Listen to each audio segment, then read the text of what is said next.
And I appreciate you guys defending him. All I'm going to say is that this wasn't just about the women that were on the panel today. This was about hundreds of people that were watching. And I'm just saying that as a woman who doesn't know him from a fucking can of paint, watching what happened tonight could have been corrected and steered in a better direction. It was not, can you imagine the hundreds of women that were watching this that could have heard the things that those kids were saying and been hurt or offended? Why is nobody thinking about the bigger picture? All we're thinking about is the fact that Emma and Jody wanted to have this debate. Like, what about the hundreds of women that watched this debate, y'all? Like, why is that? Why am I not allowed to say, hey, as an outsider looking in, this is what could have been better because it was fucking harmful? I feel Why like is that's that not okay? on Scratch, though. That is okay, absolutely, and I But hold the that opinion host, too. the I thought host, Wait, hold on. Am I supposed to tell Jody and Emma that they shouldn't do this and I'm not going to allow them to do this? Is that what you you want could me to have do? kicked those men and said, I Wait, am so you not no, going to host a before debate this like even happened, this. before this even Yes. happened, should I have told Emma and Jody that No. they're not allowed to have this debate? While it was happening, you could have stepped in and said, I'm not going to host this because these men are being harmful and I need to protect my audience and not just the women up here. That could have been an option. I'm not saying that's what you have to do. I'm saying that could have been an option. And the fact that you're saying that's not an option, this was my only option, Hey, is concerning. I didn't even say that wasn't an option. As a matter of fact, I said I would have kicked him if I would have heard him say that specifically about her. It was like 2 hours of them being disgusting. Hold on a second. What happened tonight was those women gave wonderful explanations to what they felt was the message they wanted to betray or show. And those boys proved their message, why their message was important. I don't think anybody got hurt by it. It was Okay, obvious. you're one person, but there have been several people that have come up here and said that watching from the outside. The chat has said, I mean, if you want to take a poll on how many people looked at this and said this was fucking disgusting and should not have been platformed, I mean, we could take a poll. And I understand what you're saying. The message is important, but the message hosted by a male on a panel should have been corrected and course corrected throughout the entire debate. If you're a male who's hosting the debate about a topic about women, which I don't think is, I think it's strange in the first place, but it's something that the women had asked, so not my fucking business. But then in the interim, if you're going to be the host of that, then you need to be the one to course correct. I don't know why. I don't know why the argument is that. I don't understand why you guys feel like I'm specifically attacking Mojo in his character. I'm just saying that if you're a male hosting a platform about a topic that affects women, then the correction needs to be more. It needs to be on point, and I don't know why that's a problem. Wait, Cringy said it earlier, or Scratch, or one of the two said it earlier. The reason that we're going to lose that debate no matter what, my audience is 60 to 70% women. That's just the analytics. I And asked it Jody wouldn't and be Emma. it wouldn't be that way if I were this asshole that you're making me out to be. I'm not making you out to be an asshole. Again, if you're not taking the criticism as constructive criticism, because listen, you don't know me again, and I'm being like extremely nice. Like I'm being very nice to you. I'm not yelling. I'm not being disrespectful. I haven't called you any names. So stop making it out to seem like you're a victim here and I'm attacking you, because I'm not. And cut that out, because the victim mentality is not going to work. All I'm doing is saying, as a woman, I asked Emma and Jody personally, I said, you were here because it was on your platform, was this conversation harmful? And they both said yes. So tell me again. Okay. So You're for welcome me, to leave, dear. like specifically for me, if we just end up dropping all of them, number one, we wouldn't be having this conversation, That's and fine. nobody would be talking about all men No, until no men. no, we talk about it all The the time, and I'm conversation would have sorry. ended the first 5 minutes. Guys, don't gift me, That's a please. problem. No, that's not a problem. Women host that debate all the time. Women host that topic all the time. We talk about it all the time. I don't know why you think that you guys are the only one that's hosting the it's all men until it's no men debate. It's not. There are plenty of women who host this debate. All I'm saying is that if you, as a male, are asked to host the debate, do better. And if you can't do better, and if you can't take the criticism, then don't host it. I don't know how else to say that to you that's going to make you understand what I'm trying to say. I would argue that those two boys that were up here were almost made it more damaging to men because they just made us Oh God. look even worse. Right? This is I mean, they so didn't make us crazy. look Very good. true. This is I this is so crazy to me. It's so crazy to me. I mean, I never ever in my life thought that I would be on a panel with a bunch of men sticking up for another man instead of you guys just overall saying, you know, how can we be better? How can we do better so that we can continue to hold these conversations? I'm very confused on what the topic is here. Do you want to defend yourself or do you want to continue to hold the conversations to potentially move some people? I actually just put all men down, if you think about it. So I don't know how I'm defending men by doing that. Yeah, and I'm gonna Right. And go. you're one person. You're one person too. All right. Just All like right, you cool. said, You're they're right. one I'm person. just one person. I'm just one person. But I wasn't trying to cancel you. If I wanted to cancel you, I would have already attempted to That's cancel good. you. It's Nobody not my said that you style. were. That's Nobody not my said that you were. style. That's That's fine. not Nobody said you Martina's were. style. That's Nobody not said you Martina's were. style. But if you Nobody don't said if you were. you don't want to have any constructive criticism, then fine. Do you. Good luck. Best of luck to you. Bye-bye. Yeah, I just wanted to put in my 2 cents, but I'm gonna go Thank you, because CS. we did this last time after this Oh, goddamn yeah. conversation. Hello. And here we are Yeah. again. But We're already prepared for the next 2 weeks of this. yeah. All right. Well, I'll talk to you guys later. Bye, Thank you, Take care. CS. CS. Well, thank you for joining us, Bye. CS. Hope you feel better tomorrow. Thank you. Bye, guys. Rah rah. Hey, Oh, you sound tired. what's up? I knew that I didn't get to watch it. I fell asleep, but I knew that It's was on. gonna be bad. It's on YouTube. You can watch it tomorrow or whatever.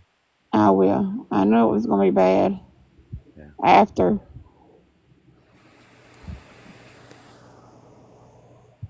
Yeah, it was interesting. Actually, it was worse than I thought it would be. So I actually thought they'd be cordial and rational. But I guess I agree. I mean, the first thing I said when I came up was I stopped watching because all it was Jody and Scratch slinging mud at each other, essentially. And I said, I'm not going to watch this. I'm going to watch Mission Impossible on the plane. It was not enjoyable to watch. So I just turned it off. good choice, sir.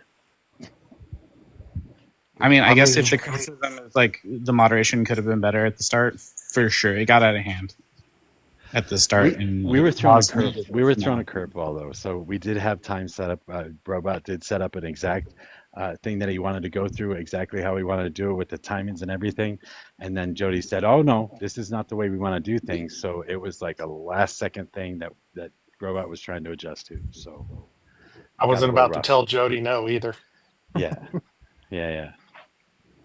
And that's going to be partly, actually, it's going to be mostly my fault because they did have a message, or they had a group on TikTok. I just don't check my TikTok messages, and I tell them that. I check Discord every day, all the time. Every time I get a message on Discord, I check it, I respond to it, and I tell them to contact me on Discord. I'm not sure why they didn't do that, but whatever. It is what it is, and it was a lot my fault. I should have been paying attention to that TikTok chat group. Yeah, but the girls could see right away how the boys were going to be handling themselves. They chose to continue at it. They did. And They even added to it. They yeah, stoked it on. absolutely. Yeah, I think that the ones that were saying, stop gifting the panel, stop gifting this and that, are just the ones that just want to see your page not succeed. Well, Yeah, I that mean, was specifically, that's specifically why I dropped Martina, by the way. Right. and yeah, and also like Mojo's never asked for any gifts. He's even shut down lives because somebody sends him a big gift. I think Brent's done that a couple times. Whoa. Don't be throwing names out there. Sheesh. It's still funny when it happens, but I do not believe Mojo's a grifter.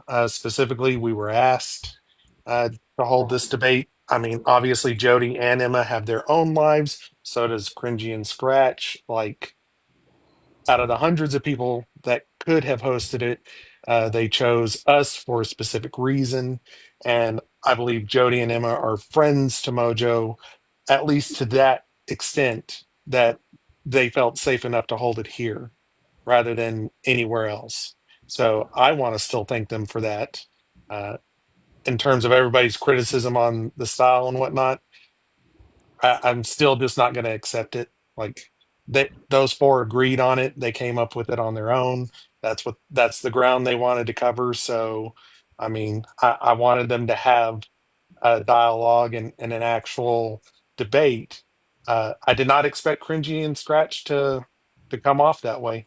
They they can be abrasive, but I've never really seen them, just be into the ad homs and the attacks like they were.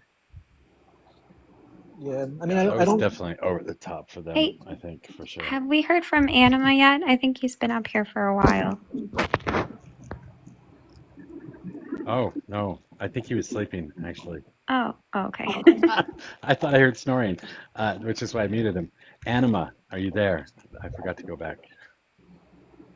Anima? Anima? Yeah, I'm pretty sure they're sleeping. Okay. I just want to make sure. Yeah. I forgot I muted him for hearing snoring. Did you guys have Awesome. something to say? How are you doing? Awesome. I didn't see enough of the debate to be like commenting a whole lot on it. I think one thing that I will say is that we don't often talk about this particular topic. I think there are a few that we don't generally on this panel cover in depth. And I think it's because a lot of us do feel like this might not be the right space to really have that conversation. And I think this is just kind of showing sometimes like we're not always all equipped. Like we're all just normal people. And we have learning to do. But certainly I think we know from past conversations, especially on this particular topic, that it gets very heated and it can get kind of nasty. So yeah. Yeah, definitely. This is not a conversation we ever have on the panel. This is not something we're ever going to talk about. The only reason it comes up is because there's a debate like this. Certainly not going to pull it forward as a discussion on any other day of the week. So you are correct. I don't know how to handle it. I guess this is only the second time I've really gotten involved in this conversation. If I was you, Mojo, I would completely just stay away from it. I'm being honest. I'm okay with it. I'm okay with the heat. I can take the heat. It's all right. I can. I don't like people attacking you. I don't either. I'm sorry. And that's why I don't say things, because I don't want certain people to think I'm like not for them or any group, because I didn't see it like I said, but I don't see where it is constructive in this on TikTok. I'm sorry, I just don't see it. I don't get it. Like, but that's just me. I don't know. I don't. A rough day. Yeah. Maybe because in my Yeah. life, I don't see it as a problem, because I've never really dealt with like somebody, men in particular. I mean, I've dealt with men, of course, that I didn't like and I didn't feel safe around, but I've never like in this space, I've never seen somebody like being against women. I mean, cringy. He's cringy. That's who he is. He's like Night King, right? Yeah, and honestly, he said a few things that were out of pocket, but I think the worst thing that was said was certainly by Scratch. So Yeah, I knew that. I knew they both would. They're basically children. Right. Like, you can't have a conversation with them about women. What do they know? They don't know. Do they even have girlfriends? I don't even know. I don't know, but I think you should ask him. I definitely will. I would if they was up here right now. Like, I would have told them, like, look, y'all don't know anything about women. Right.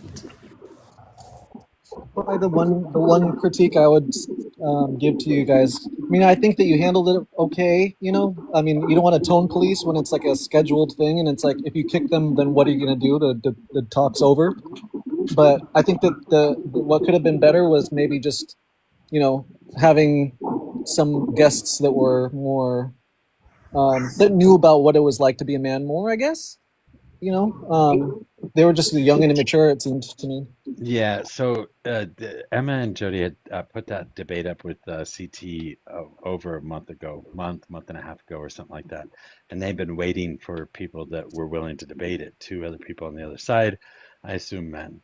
The only people that accepted the debate were Cringy and Scratch. So they didn't have an option. They wanted to have that discussion with anybody else, anybody that would take them up, but Cringy and Scratch were the only ones that did. So I see. Okay. Well, it is a hard, I, side to take, I guess. yeah, well, I'm certainly not going to join up and try and debate them on that. That was Right. not, Nope. that would be stupid on my part. Could you imagine somebody like Real Justin or somebody like that picking up that Oh, challenge? This it would have would have been been way worse. worse. It would have been way worse. Yeah, absolutely. I'm just confused what the debate was. I missed the debate, but I've been on for all of the fallout here. I'm not sure why the whole time, but I just feel like I need some closure here. Like, what I felt like it was the whole debate was about the saying or the slogan or the not slogan. Uh, I'm confused why it got so heated over a discussion whether or not the slogan was good or not. So specifically, Cringy and Scratch disagree with the slogan itself. Whether or not it's a slogan or a rhetorical question or any of that other stuff or a rhetorical device. Oslo said a lot of stuff, but whether or not that was the case, Emma and Jody were actually in the substance of the actual line. Like, what does it mean? Is it helpful? Is the messaging getting to people? Whereas Cringy and Scratch are leftists, they agree with all of the messaging part. They just do not agree with the sole message itself. All men till no men. That's all they were going to talk about. Highlights the problem, when you center yourself instead of like talking about solutions, you're identifying yourself as part of the problem. And if you want to, it's part of the whole live that I streamed today for probably 10, 12 hours, I guess. So you can watch it on YouTube under Mojo Rising if you want. Otherwise, I will crop out just the debate tomorrow, and then as well as the question answer time afterwards as a separate video. So if you wanted to go back and watch the whole thing, you are free to do that on YouTube. I'm going to go. I'm going to watch it whenever. Are you gonna fall asleep? Rah sounds so tired. She is dead. Making I you just tired. woke up. My voice is a little. Yeah. I really want to watch it, but I fell asleep. It was raining and I got sleepy. Like, I think the idea that the conversation or the debate was around this quote unquote slogan or, a rhetorical question or rhetorical device, I guess. I think it also is sort of why things went wrong, right? Because it's not about, is it a slogan? Is it not a slogan? Is it, but it's meant to be a conversation about is this effective at bringing change to behaviors around gender that are harmful, especially harmful to women, but also have, latent harmful impacts to men too. And I don't think that ever, from what I saw, it didn't seem like we really got into that at all, which is, it just missed the point. Yeah, I think that's the problem with the slogan, though, because it's really hard to get past the slogan to actually have that conversation. And if the slogan is doing that, then it probably should be changed, in my opinion. Yeah. Mojo, I Now, was going to say the exact same thing because I feel like it always stops at that part of the conversation. It never moves past it just because of the wording of it. That's been my take all along. Actually, when I first And heard it, I was intrigued, and I actually went and did some research on it and looked into it, and that kind of illustrated what the messaging is all about, actually. And had it been, all men hold all good men hold bad men accountable, I would have just brushed it off like, oh, well, yeah, I know what that means, without actually looking, like diving into it and actually getting the bigger picture of it. well, specifically, that's the major portion of Jody's part in the debate. Emma touched on it quite a bit, but Jody really went into that. It's not specifically a conversation around changing the message because she mentioned it. Like she had different messages in the same kind of format, like men should hold other men accountable. And she specifically mentioned like it didn't bring in the following, it didn't bring in the conversations, because once again the target is to spark a conversation, whereas Cringy and Scratch are more or less against the divisiveness of it. Like it's not an Well, inclusive language, and I don't think it's let's designed to be inclusive. no, and let's be clear. She actually compared it to my red hat. She's using it as rage bait to get people in. Yeah, because she specifically compared it to my red hat. So she is trying to bring men in. She does want to give them a hard time or yell at them or whatever she wants to do, and then she wants to get into the actual conversation. But the problem is that it doesn't get past that to get into the conversation very often. It's certainly not going to be to the people that probably need to hear the message the most. Yeah, Probably is more effective than we might realize because like we're not in their lives listening. I know though, like I've in the past like been in those spaces and involved in those conversations. I think that there are good discussions that are had, and I think people do get far. I think a lot of us, and we talk about this, like, are we having the social conversation, or are we thinking about how we're going to expand our tent for, the next election or for this national movement to try and kind of fight back? Those are two different conversations. So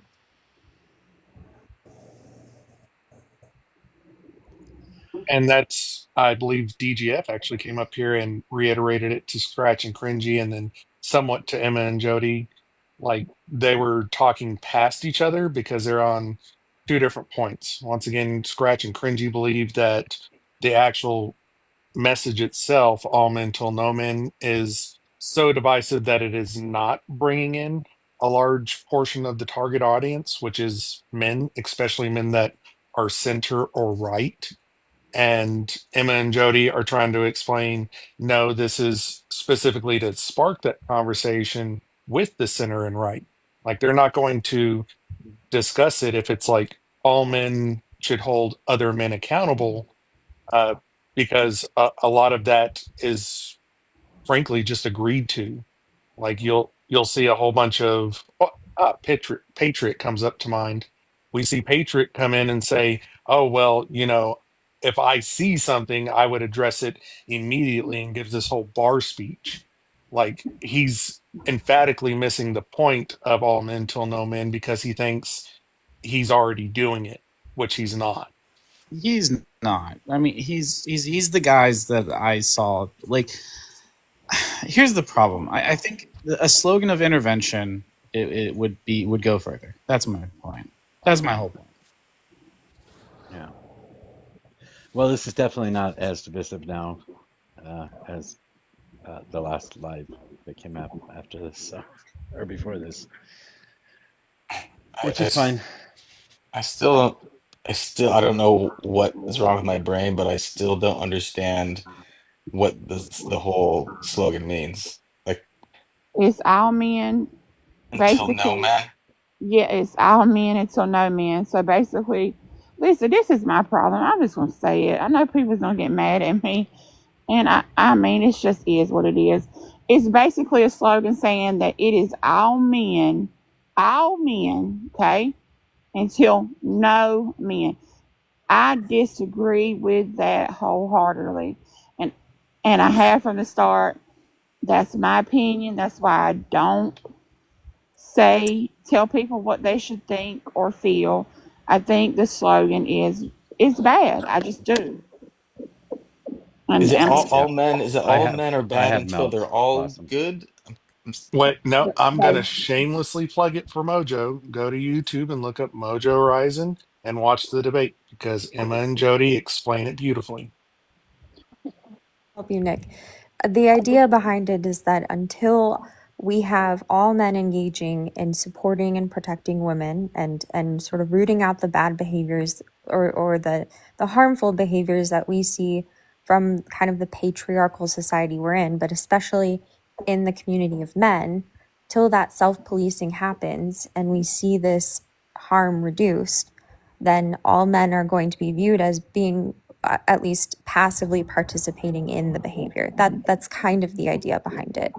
And I Okay. don't necessarily agree with it in its entirety, but I do agree with recruiting men to be advocates for us too, because we're not always in those spaces, right? We're not in the locker room when some of these things are being said, or we may need men to help us when we can't always help ourselves, and so we're asking for that support. So that's my That, perspective. and I that agree makes with sense. Thank that. you for that. I agree with that, Blossom. I do agree that men should stand up for women in men's Thank you, Martina. spaces. I do. I do agree with that. The reason I think the slogan is the wrong thing. Okay, it's the right. It is a way to bring men in. Okay, if you want them to get up there and act the fool, but I don't. If I was a man, and people can say what they want, that if you're not one of them, you shouldn't be angry. I would not like that slogan. Like, I am being serious. Like, if people would say, "It's all racist until it's no racist." No, I'm not a racist, and don't group me with racists. Well, I'm gonna get mad. I'm gonna get defensive. Well, when it says all men, I think it's referring more to the patriarchy as opposed to each individual person or each That's not individual how it's man. being. No, that's not how I'm taking it. I don't know if that's No, how. because they want to talk to specific men. They want to talk to one man at a time. They want to have this conversation with one man at a time to convince them that men need to be a part of the solution. So I would argue that when they're saying all men, they mean all men individually. And they are talking about me at that point too. And they can say all they want that they're not talking about me, but they are talking about me because a lot of the things that they say are like, I'm sorry that your feelings got hurt by the messaging, but we need your help. Well, that's a pretty bad way to ask for my help, if you ask me. Okay, so Mojo, this brings me back to that question I was asking you earlier. So by centering yourself, how do you think that that's like? What solutions do you think that's offering to the overall problem? I don't think it adds any solution. That's why I don't take part in the conversation. Yeah, it actually doesn't add any solution to the party either. Like, I wouldn't take this to the TDP and be like, we really need to run this because they would frankly throw me out. Yeah. I mean, I think any sort of messaging that is a tool to change certain individuals' minds, like that's great. But the problem is that it really is a bad messaging because it's ideological uh, to a fault in that, like, just take away men, like people in general. Like, you can't say, like, it's great to say, like, I wish all people were good people, but there's objectively a lot of bad people in the world, and you can't change those people, right? So, what I mean, you could, it's great to be like, if there's men who like have good intentions or have good hearts and they just somehow have no idea like the plight of women, and then they realize and then they start making a change for themselves, like that's great. Like, I don't know, I don't get it, because for me, I grew up with around misogynist men who, mistreated women, and like I always just viewed it as like that's terrible, and like I've always been an advocate for women, and so like I don't really understand not having that inherent want to be a good person to anyone, including women. But I guess there are those people, and I mean, if we can reach them and say, here's some shit that you didn't realize. Maybe you can feel a little sympathy for women. Then, I don't know. I guess that's great, but I don't know if rage baiting it is gonna be the reach that they want. Like, I think that it's very hard. Like, the world we live in now is like, there is like a world on the internet and there is a world in real life. And so to me, right, I don't know how effective. I like arguing. I like learning things. I like talking to people on here. I don't know how effective or how much reach we get in changing people's minds on here, but I enjoy the conversations.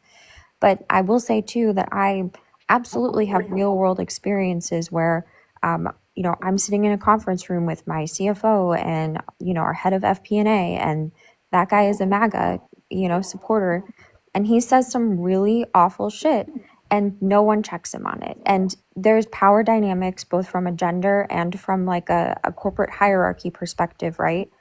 And, we know, like, women notice, and we don't necessarily have this type of support out there in the real world. And these are people that I respect, like good people that I respect in a lot of ways and work with, but they don't always get checked. Like, this is a real thing we have to think about. But I don't know how effective we are on there. Like, that's just me knowing that I probably am not that effective either. So Yeah, it's also assuming that all men are somehow equal, right? Like if this was just about men, like if there was one man like belittling another man, if a third man sees that and he feels inferior to that man, like maybe he'll kick my ass if I speak up or something, like he might not say anything in that situation either. So like it's kind of there's a lot of dynamics involved, and just one man to another man isn't going to always feel comfortable speaking up, even if there weren't women involved, right? So Right, but think about all the uncomfortable women out there that have been made uncomfortable by that man because his actions weren't checked in the first place. In Boston, in your example though, you said like the boss is the one being super shitty. it's our FP&A. So someone I'm a peer with, right? But like, there's other people in the room that have more seniority in terms of like time at the company, more seniority in terms of their position, who are men who could check that or say that's not okay. They've also made comments before. I mean, these are very like tiny things, right? And I'm Yeah. not sitting here saying that I feel like in general I'm uncomfortable or that I need to file an HR complaint, but I am saying I see this, and I think there's work to be done in the real world to really work on getting people to be advocates for change and not having this stuff happen to women or to anybody that's like in a minority or faces like disparities in society. So Yeah, I mean that makes sense then. Okay, I thought I misunderstood what you said, and I was just gonna say like I think it's hard for someone who's like an underling of a boss because they also need their job to like live most of the time. So it's hard for them to speak out against a boss. But if there's seniority people, like that's in my opinion that's poor leadership, right? So And I Vince. I agree with you, Blossom. I do. I think we do need to do this. I do. On a regular basis in the real world and online. And I'm not going to stop doing that. But I'm also not going to be called or put in the same category as all other men that do that. And then offer support to that message.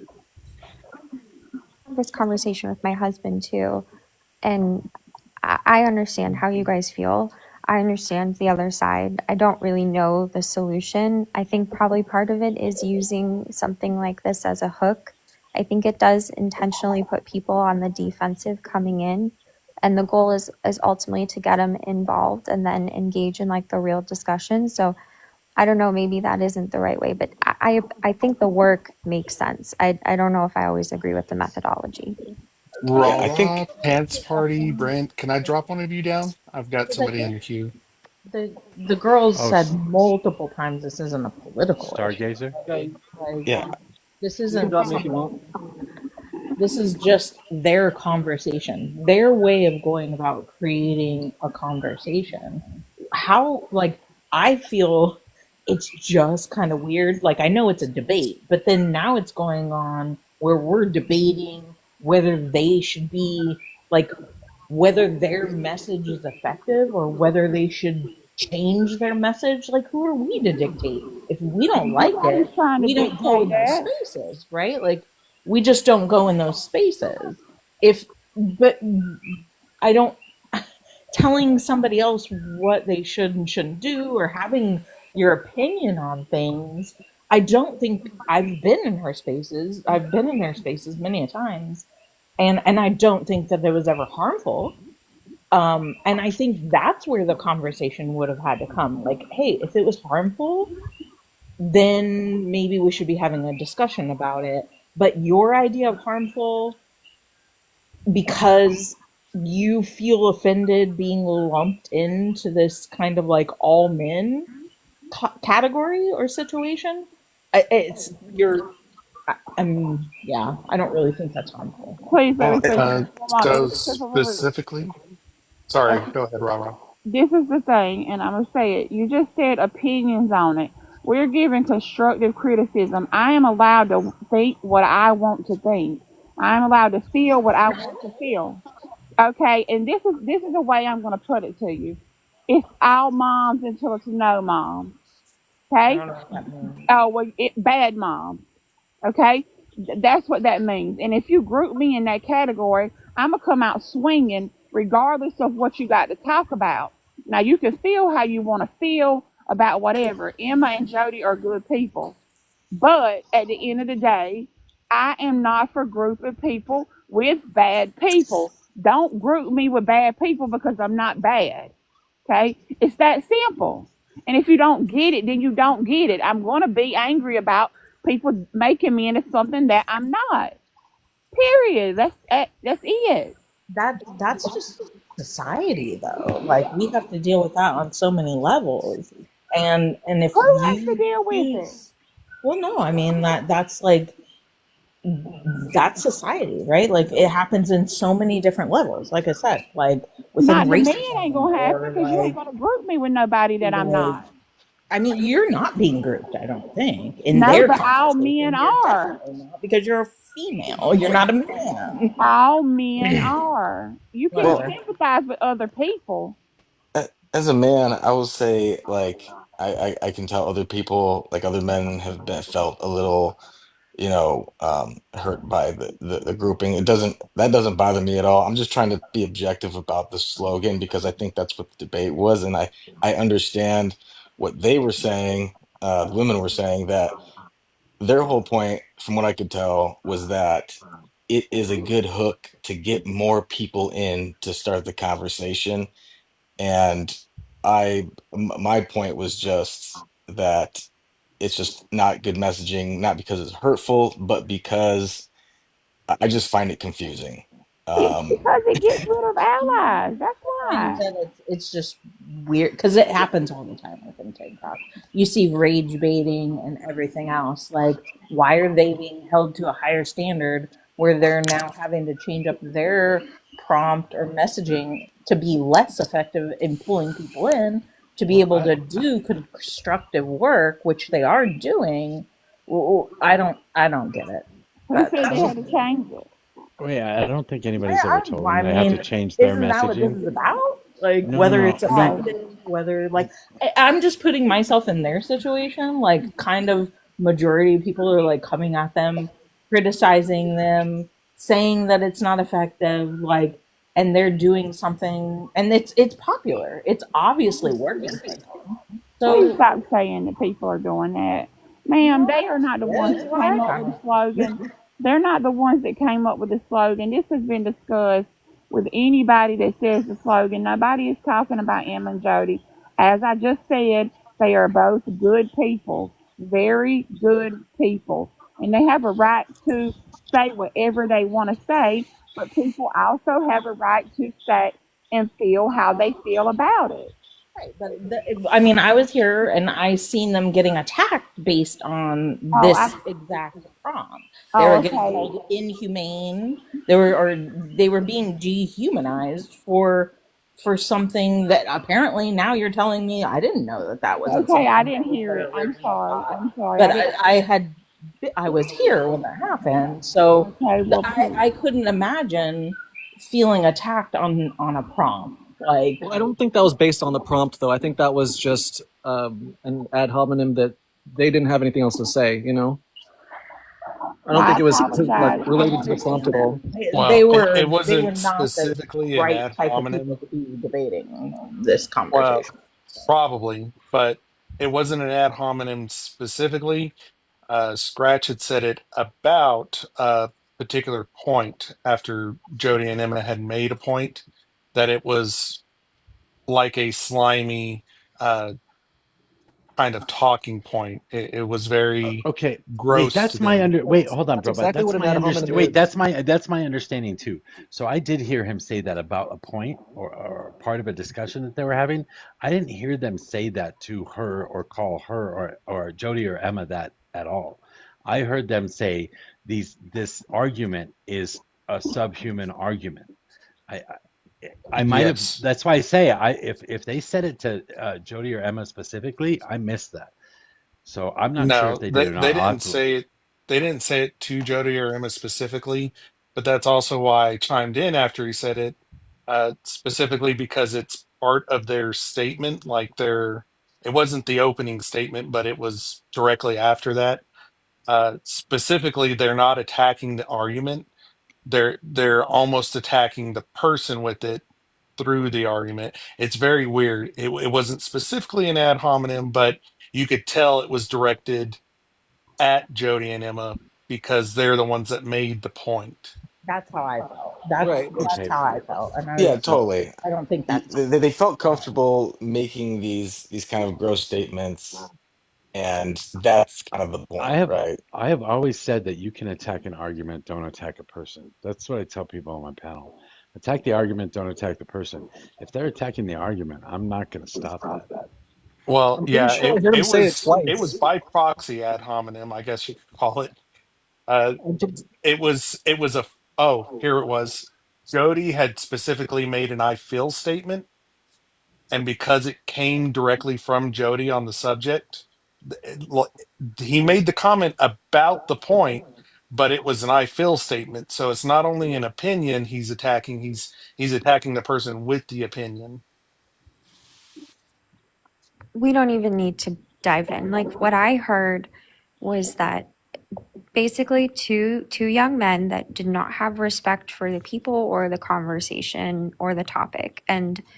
And that's why everyone is saying it's harmful because they were never going to take it seriously. They didn't take it seriously and they acted that way. And it's a very serious conversation. It's one that they care very deeply about, and a lot of people do, and that, has real impacts in the real world too.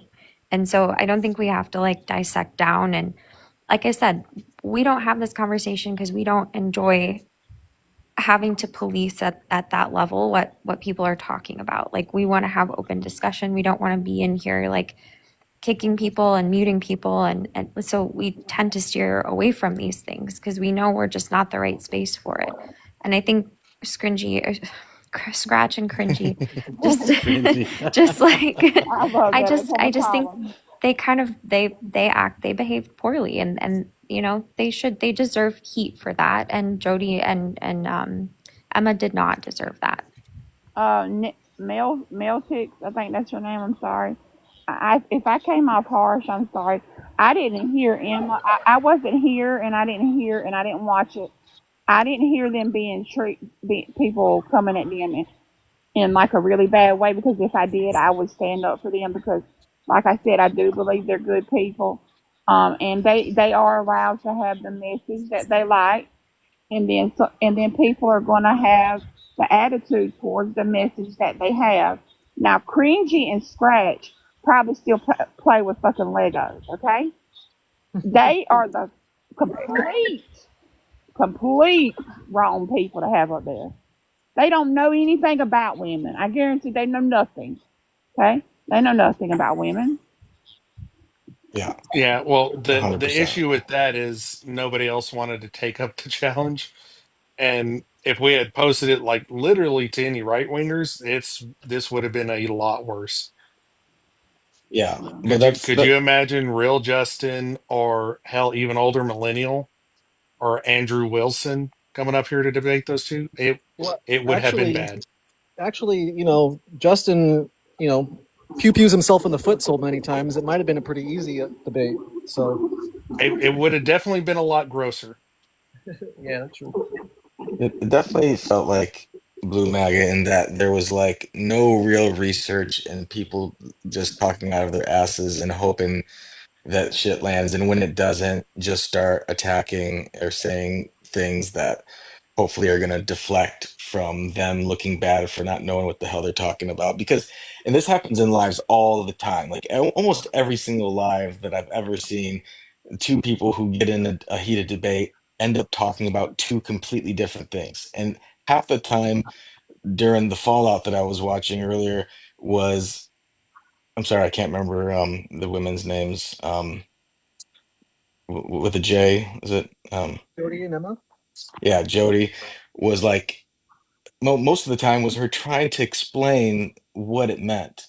And again, that's my point. The fact that she had to constantly be trying to explain the whole point was sort of the point of the message being bad for me. Was that it was confusing enough to where she's constantly having to explain what her point of it being. Um, but like that's the thing is like they're like talking about one thing, they're talking about another, and there's no productive debate at that point. It's just crash out city. Right. Respectfully, but if you're going about this in a political forum, but you're having two, you know, people within the same political spectrum, instead of having like major like MAGA versus that, and I get it, it would be definitely be more harmful, especially towards women. We know that already. But is this productive either? Like in that political discourse, because I think the girls are saying multiple times like this isn't necessarily like a political um gain for them. But if it was, or if that's how the other guys were looking at it, if debating your kin, right, like if debating your own kind, if infighting is involved, is that productive? Happens all the time. Saying that. I A think lot of it's the people easier. that came up to question afterwards are attacking the left all the time. I think it's easier to debate the effectiveness of the saying than it is to actually discuss solutions for the problem. And that's, I don't know. I think that maybe it shouldn't be held in a debate type of format. If there is solutions that are to be had, I think it should just be done in a solution focused room instead of an argumentative room. But I could be wrong. I don't know. Yeah, but I see it also seems like there's two different perspectives going on here. One is what Jody was, the whole point was that it's effective for them in that they are finding that they're getting more traction and getting more hooks to get people in.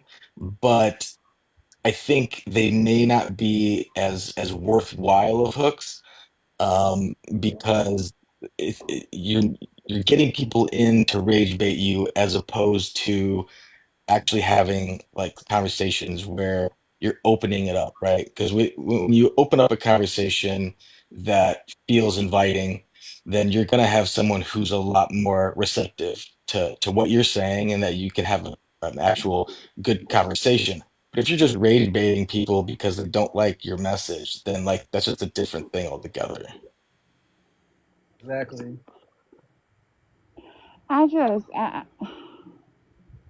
I come from a society where this happens so often. Native women are in America and in Canada. 84% of Native American women or Indigenous American women are victims of SA of some kind. 10% are prosecuted. Take those numbers in and just think about it. I've seen this my whole life. So that's why I refuse to say it's all men until it's no men, because I'm not going to group good men with bad men. I'm just not going to do it. I'm not. At the end of the day, and that's just how I feel about that. And I hope nobody thinks that I'm saying women don't have the right to say that, because everybody has the right to express their concerns and their problems in the way that they see. Like with Blossom when she was saying about people at work, and these are men that are high up, probably good jobs and everything. See, and they say little things, not really bad things, like she said, but they say little things, and I just, where I'm from, look, you're not going to disrespect me as a woman, because if you disrespect me as one, I'm going to disrespect you, okay? No matter who you are, where we are. And that's just how I feel about that. And don't push away allies, because if you do, what do we have then? People like Mojo, Robot. I don't think at all that they are like most men, other men. Like, I think they stand up for women. I think they would stand up for women when women aren't even around. So I'm not going to put them in a group. I'm just not going to do it. I'm sorry, but people can feel how they want to feel, but I'm not going to do it. Mel, to your point, I also I fully respect Jody and Emma and people who do have those spaces and those conversations. Yeah, Fine. I'm not telling anybody to change their way. This is me personally, and we're in Mojo's room all the time, every day, and this is just a different way. I do things differently, and that's fine. I think that the way that we need to approach the world right now is having everybody do everything they can in every way of doing it, right? To see who we can really bring back to reality, because it feels like we're living in crazy world. So I fully support them and their initiative and what they want to do. So please don't take that as me trying to say that they should change. I'm just saying personally, for me, I do things differently, and I think that we all that's fine too, right? Yeah, I agree, Blossom. I would like to hear from P-Rap or Sissy. I think maybe they have something that I would be able to, I could hear, No, Dank, I did not. I am going to listen to it, and I know you disagree with me. I don't know you and who you are, but I respect you, and I'm going to listen to it. But just please, I just don't agree with the message. That's all I'm saying. I don't. It's not about the movement. It's not about the movement, because women are in this country still treated as they are less than men. I know that. I know that. That's why I said the men who are the good ones need to feel like we got their backs too. Like, we see you, okay? I see you, Mojo. I see you, Brobot. Not, oh no, Mojo. Oh no, do this, do that. Oh no, Brobot. I'm not going to do it. So, I mean, but yeah, I'm going to let somebody else talk, and I'm going to mute now. Thank you. But I love Em and Jody, and they are good people. Cringy, I don't really care for. I don't know Scrubs. Well, I'll just say that I think that's smart. I think that it's just a default mode for humans in general to put things into boxes. Humans love putting things into neat little boxes, and it's so easy to clump people together.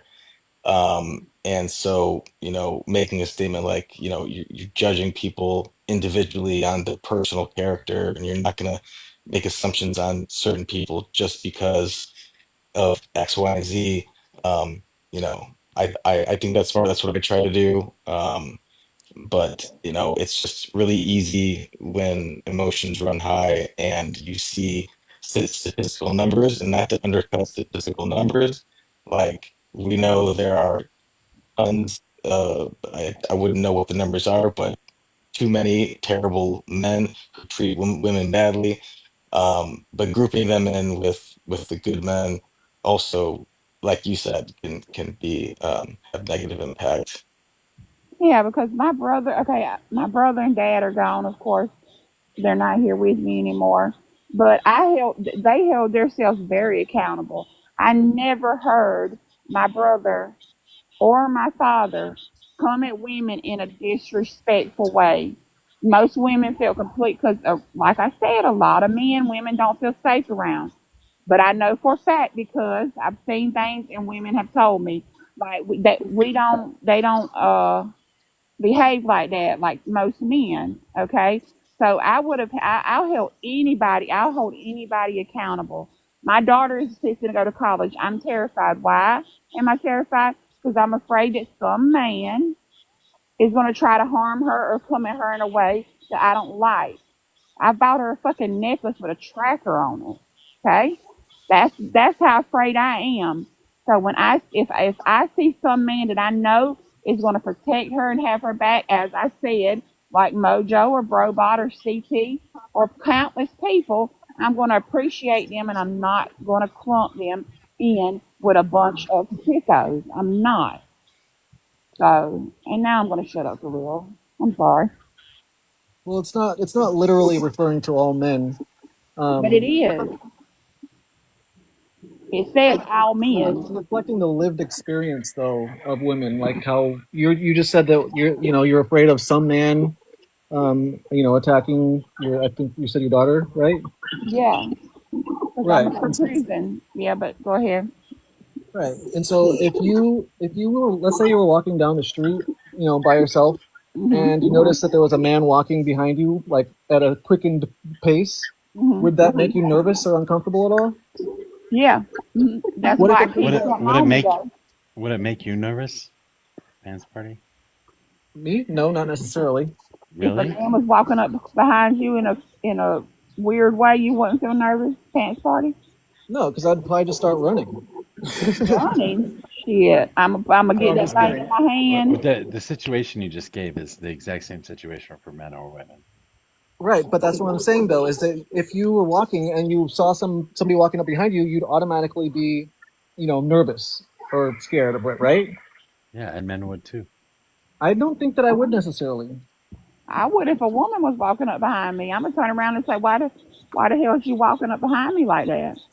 If I saw a woman walking up behind me, I'd probably slow down, Well, you yeah, know. yeah, I But get that's that. exactly the point, right? I And get like it's that. like I think if anyone was creeping up on you, you'd be nervous, like what the hell's going on? But women feel exponentially more nervous about that because, statistically speaking, men overpower them strength wise, and that's why a lot of the terrible things happen that they do. So they're less able to defend themselves in those situations. They feel that, and that's just totally justifiable. It's kind of like I forget who said this, but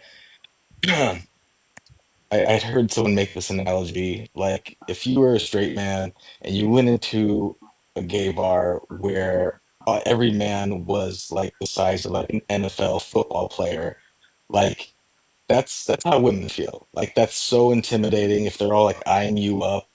Like you don't understand that like women feel much more scared because they're afraid that they are going to be overpowered in situations that they won't be able to control. I get that. I get that one. I Right, do. and that's the point that I was trying to make is that until men are talking to other men and telling them to not be creeps and not to like hit on women all the time and to act right, then women will be raised to feel that way. But once again, Has anyone actually looked this up? How many people up here like have actually looked into this? I just gave you statistics on my race in general. I'm talking about the phrase in general, like Oh, the all men until it's no men thing. I haven't. This is the first time I ever saw it. Was actually on. First, I didn't even know what it meant. I was like, all men is to no men. What about all men is to no men? I just It's don't like groups of people. I Hey, don't like groups of people. I'm sorry. Sissy and T, I'm sorry, Yeah. guys. You've been up here and we've just been talking, so No, jump you're in. good. I didn't want to interrupt. I have a lot of notes. Um, no, but I have looked into the phrase. This is actually not even the original phrase that the movement was centered around. It's actually been altered twice already.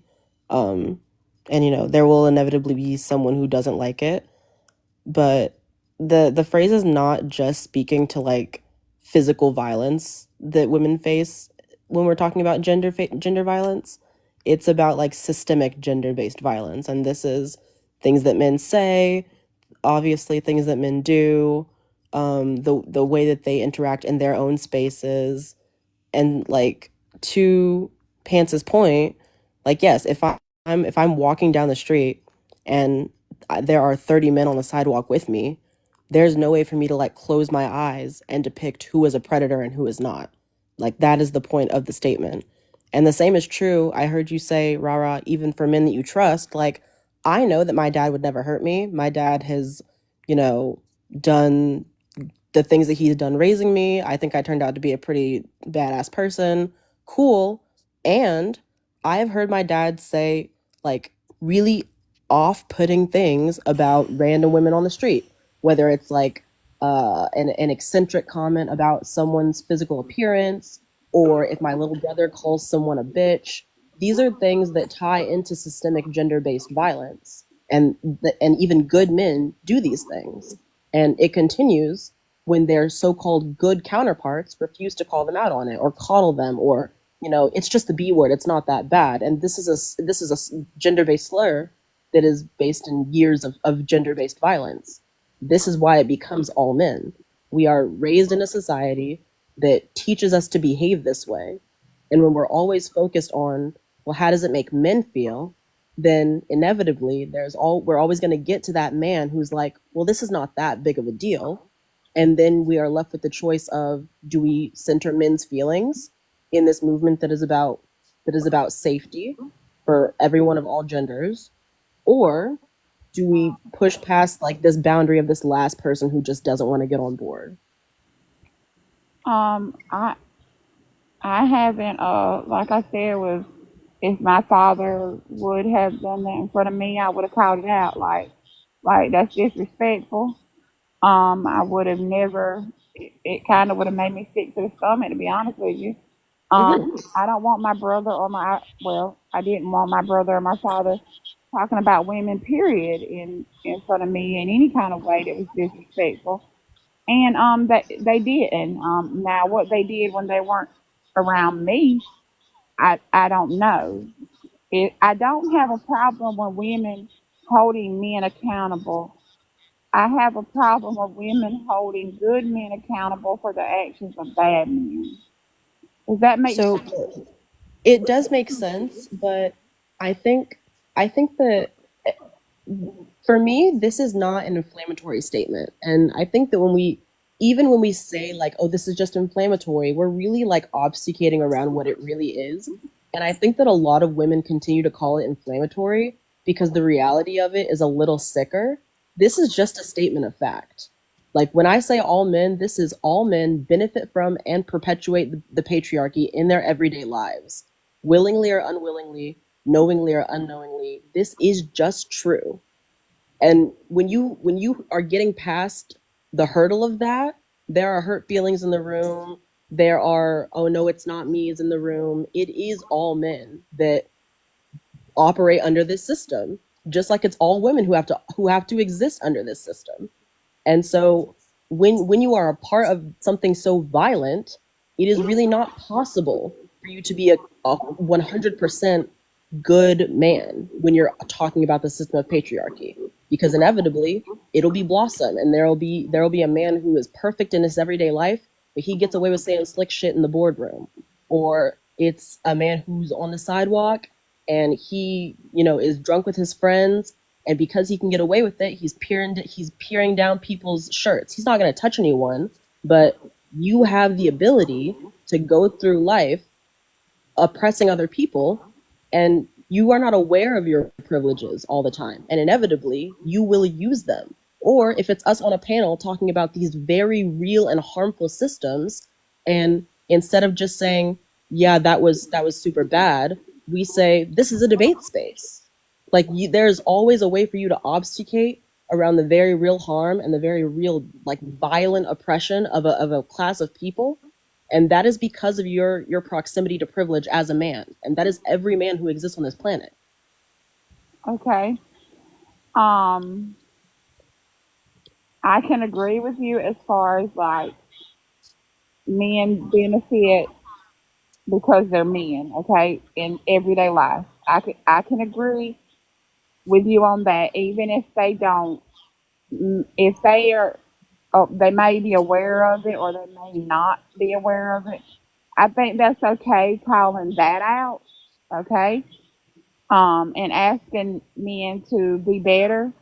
When it becomes a problem for me is when we group men with other men who are really bad men. Okay, I'm not talking about men that benefit from being a man in this society, because that's been forever. Okay, we know it, and it's gonna be a really long time before that changes. The problem I have with it, once again, is the really bad men. Okay, and I'm not. I'm talking about the ones that need to be in jail, the ones who they are beating their wives. Okay, that Would you say that a man deserves to go to jail because he like engages in locker room talk? like Don jail. No, maybe he needs to be. Women need to be conscious of him that he's around. I don't think you Yeah, should send somebody but to he shouldn't go to jail for that. Like we shouldn't you imprison can't people for send their somebody to sins. jail for that. It's free speech. Exactly. But that's my whole point. Like that is someone who we wouldn't necessarily put them in jail, like you're saying. Like they wouldn't be considered like one of these vastly violent people, but they are still bad men by default. They are still men perpetuating and engaging in and participating in harmful patriotic behaviors, harmful misogynistic behaviors. And these are so when we're talking about it's all men, like the statement actually doesn't condition anyone. Anything that you put after that is your own perception of it, and that's partly because of people's hurt feelings. Like when I say it's all men and someone says, well, I'm not a rapist, well, I didn't say all men are rapists. You're conditioning it by yourselves, and that is for you to unpack the way that you feel, the way that you view men, the way that you understand the patriarchy. But it's all men is a conditional statement by itself. There's nothing after it unless you put something after it. Yeah, But I think the I problem think is that there's something after it. I don't. I just, I just want to say I So think you're saying we can look at that statement and say all men are wonderful to all women. Do what? So you're saying we can look at the statement and add all men are wonderful to all women. I mean, if you wanted to be obtuse about it, then you could. Obtuse. But There you go. So there is a specific meaning behind all men, right? so it's all men is a statement about the way that people operate under systemic Yeah. advances in the patriarchy. So there's a And if you specific. wanted to say that that's like a good thing, then good for So you. there's a specific reason that you're saying it, and there's a specific meaning behind all men. And you are not being selective in that. You are saying all men. It's all men And that is means commentary something. about how men participate under the patriarchy. And if you want to say that that's a good thing, then cool. But when I say it's all men, So you all don't men automatically participate go to this exactly happy the same place. under Huh? the patriarchy. All men participate the same under the patriarchy. All men participate in the patriarchy. To what All women do as degree? well. To what severity? Yeah. All women are held under the patriarchy. All women Oh no, they exist under the participate. patriarchy. They All participate women as well. all women do not benefit from and perpetuate patriarchy. There are gender differences here. The same All way Okay. men do not that benefit from the that patriarchy either. As a matter of fact, men you say specifically the opposite. all men by way of being men benefit from the patriarchy. If you put a man and a woman in a room and you ask No, me no, who no, is no, no, benefiting no, under the no. No, patriarchy, I'm sorry, but you yes, guys yes, say yes, that the yes, yes. patriarchy. You If say the you patriarchy put a hurts. man and a woman in a You room, say the Mojo, patriarchy if harms men too. Mojo, if you put a man and a woman in a room, who's benefiting from the patriarchy? Please be so You serious. say you say that the patriarchy harms men too. Okay. So then all men do not benefit from the patriarchy. All men do benefit. You can That is benefit and something can crazy. still harm you. Oh, I'm sorry. I'm like, again, this is I am not the person who like woke up one day and decided that we were all gonna operate under the patriarchy. So I'm sorry if like the Wait, did I? complexity of the Did I system wake is up that crazy. person? No, you didn't. But you seem to be the only one in this conversation with you and I who is unwilling to accept it. I know that the system is crazy. I think it's bullshit. That's why I want to dismantle it. But me arguing with you about the fucking craziness of it does not obfuscate from the factual realities of it.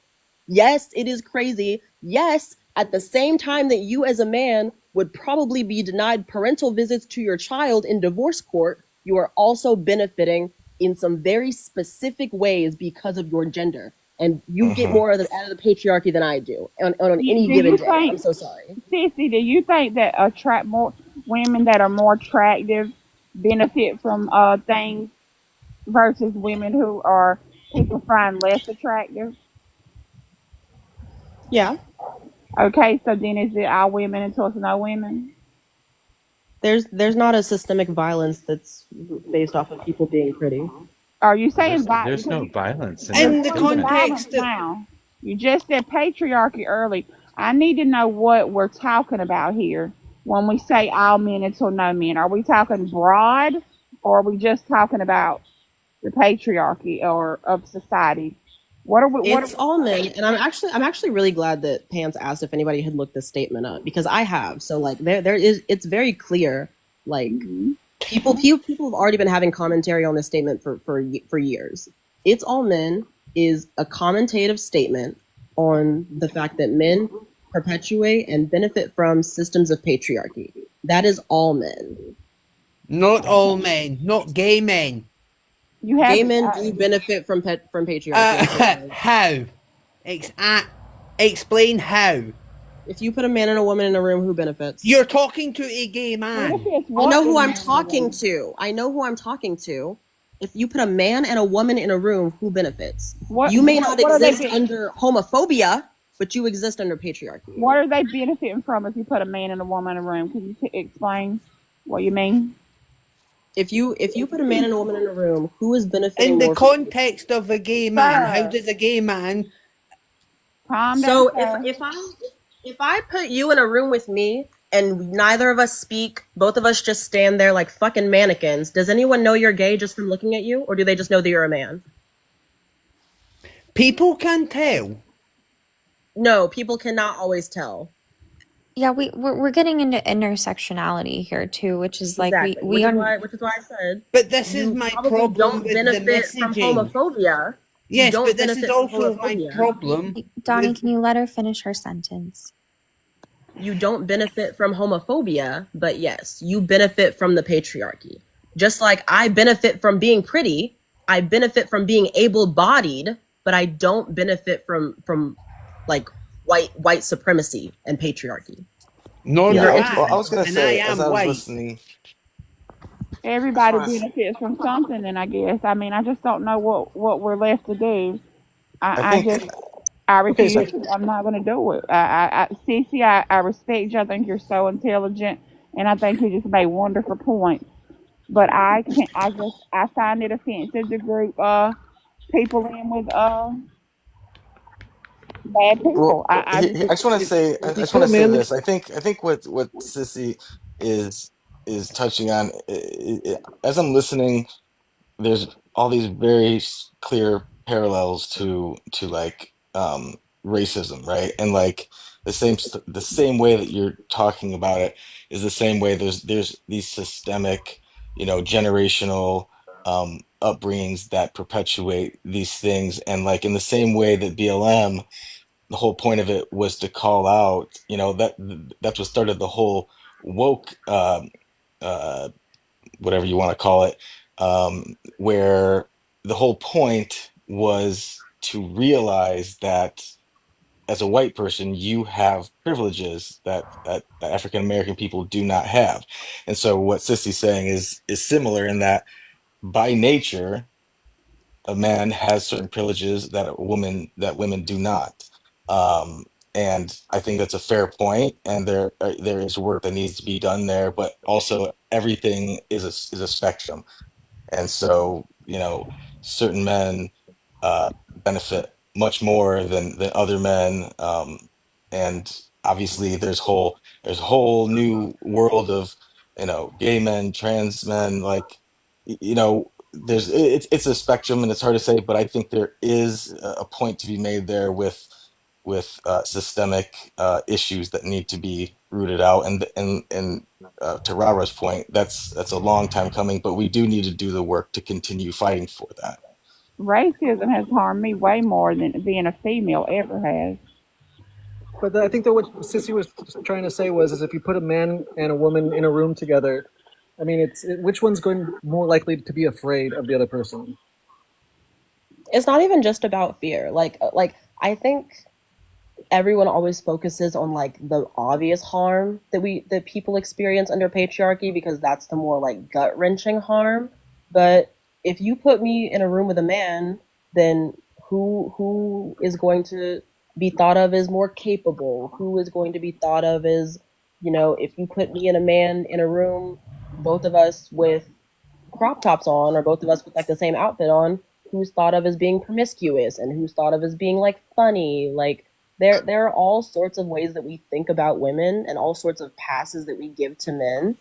And like the boys will be boys, and the parentifying of young girls to take care of boys when they mess up, and like he's just mean because he likes you. There are all sorts of ways that we condition people who are femme presenting and people who are not femme presenting. And it is rooted in violence. It is rooted in the oppression of women, and all men benefit from that, and all men perpetuate that to some degree. And like, personally, it does me no fucking favors as a woman for me to like get you on board with the messaging. I'm going to continue to use the messaging personally. You do the work in whatever way feels like comfortable to you, but this is a statement of fact. So you think that if you're in a room with a crop top on and a man's in a room with what on? What's he got on? He's got a crop top on. He's got on the same thing that I have on. And you think that if somebody walks in the room, they're going to judge you more than they're going to judge him? Indeed. I don't, Cece. I don't agree with that. I have actually seen it happen before. A man with fucking crop top on?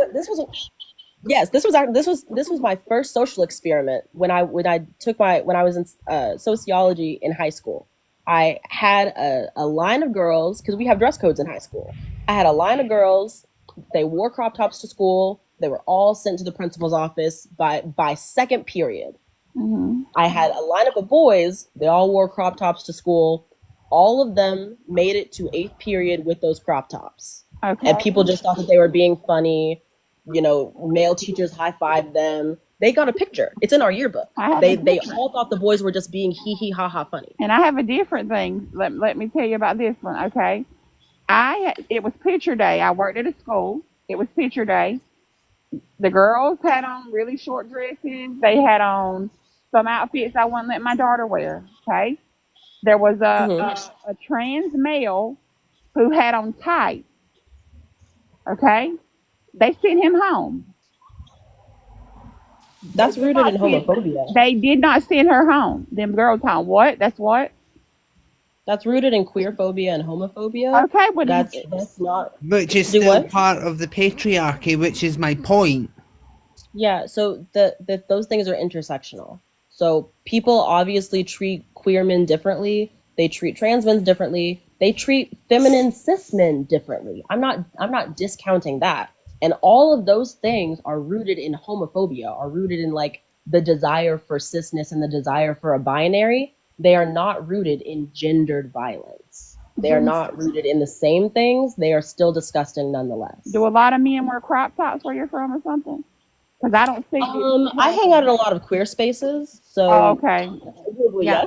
But I don't see this often. I mean, I was wondering. Okay, I'm from the South, so There but is but a even if I turn it the other way, like if I put on a button down shirt, like I'm a busty person. If I put on a button down shirt and a man puts on a button down shirt and we both wear it to work, my boss is gonna say something to me before he says something to my male counterpart. And I've seen fat men wear button downs and no one says anything to them. really.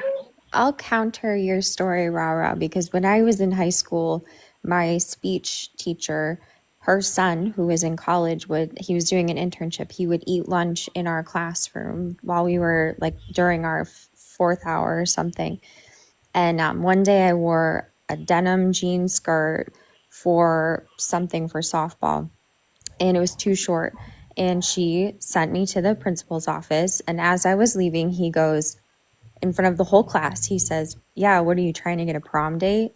This was a kid that was not part of this school. It was her son, and no one said anything. I And would like, have turned around and knocked the hell out of his ass.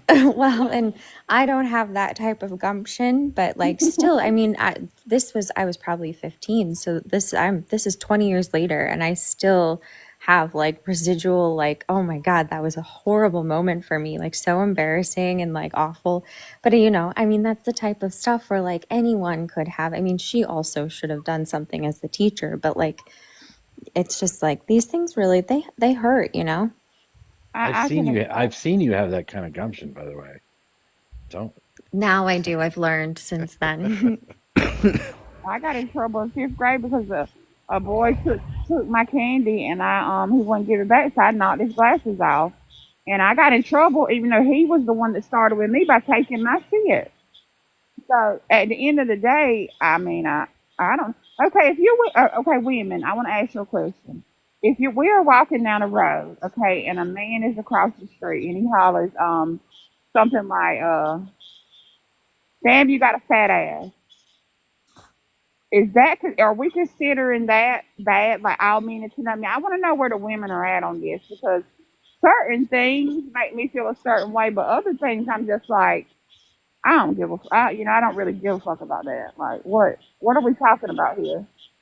I think catcalling is always bad. Obviously, everyone's going to have a different reaction to catcalling, but catcalling is rooted in misogyny, and catcalling is like a power dynamic that men know that they have over women, because I never see men catcall other men. Here's something that I think about sometimes, and this might be controversial. I apologize, but Of course, that's bad. if a woman is in a club and she sees some weird, creepy dude coming up and he tries hitting on her, she's like, "Ew, no, go away." She views that as a very negative interaction. But if a very handsome, well-dressed, good-looking guy comes up, she's probably going to be more like, "Oh, I hope this guy talks to me." There's a confusion that men have where they don't really know where they sit with each individual woman, and that becomes a problem because it it becomes misleading and unknown as to what women want out of a man. And obviously, we're talking very cis in this situation, but what are your thoughts on that? Well, this is partly because this is rooted in two things, I think. The first one very much so is that we don't teach people about consent. Like when someone's body behavior towards you is part of them communicating consent to you. Whether or not I find you attractive, whether or not I want to keep talking to you, whether or not I want you to keep talking to me, these are all communicated by my body language, and this is me communicating my consent to you. The second thing is that I think it's again, it is the way that we socialize people. Like, men are often taught that like no means, ask me until I say yes, or keep trying, or if she is mean to you, it means that she thinks that you're being funny or cute. Like, these kinds of things that encourage men to push past the obvious boundary that has been set. And I don't think that has anything to do with like it being confusing when women tell you no. I think that this is like a reluctancy to stop. No, yeah, for sure. Um, yeah, I guess it's just more of from the jump off before maybe even the interaction starts. Like, should I approach Mhm. this person? I don't know anything about them. Are they gonna like me? Are they gonna reject me? Um, I think there's a everyone lot of has ways it that. could go. I think like, and like men don't like to be rejected. I noticed this a lot more about men than I noticed it about women. And of course, it's true for everyone because rejection is like unkind to your brain. But men very specifically don't like rejection. It feels very emasculating. It feels very embarrassing, Well, also especially traditionally, in public. men are the ones pursuing traditionally more. So, the women don't have to worry as much about rejection because they get to pick and choose. Like, oh, this guy I don't like you, go away. This guy's handsome, sure, you can come talk to me. But for guys, they're always the ones sort of pursuing and getting rejected. It's more like salesmen, right? It's like I get rejected 90 times, and one time I make a sale. I hear that So interpretation a lot. Um, I think I probably feel differently about it. I because you know in queer spaces this is not like queer men hit on queer men all the time, and even in femme spaces like women hit on women all the time. So I I don't know if this is necessarily about just men. Maybe it's only men in cis spaces or in straight spaces that feel this way, and I think that that's rooted in some like traditional norms. I'm not saying that it like feels nice, but So if, yeah, if a man if a man comes up to me in a club, let's say, and he is like being aggravating after I've already said no like 15 times. Okay, then he gets angry and says, "Well, you ain't all that bitch." And then another man steps in like, yo, don't call her that. Don't get mad at her because she don't want you around her. And then the next day I say, well, you guys, it's all men until no men. How do you think that's going to make the man feel that just stood up for me in the club? I'm so glad you asked. Uh, Hot take. I don't really care. Not in the That's the way that problem, Sissy. That's the problem. I don't think that it is. I say this as someone who dates men. Like I have a boyfriend. I've had a boyfriend for years. Uh-huh. I'm like I just got engaged actually. I have a fiance. Oh, And congratulations. I have always behaved this way around men. I don't think that your one good act like devolves from the bigger picture. Um, like if you are a piece of shit most of your life, but you do something good on your best day, like cool, you should have been doing the good the whole time. Like standing up for people whenever they're being like assaulted essentially is the bare minimum. Like this is not just something we should expect from men. This is something that we should expect from people. It is more apparent when we're talking about men because violence is based in gender a lot of the time, especially in social settings. But I'm not rewarding you for behavior that should come with a package of like being a person in a society. And if you are someone who really cares about the liberation of women or the liberation of gendered people, it's not going to upset you that I'm not like raising you to the moon whenever you do two good things. Well, it's just a cycle then.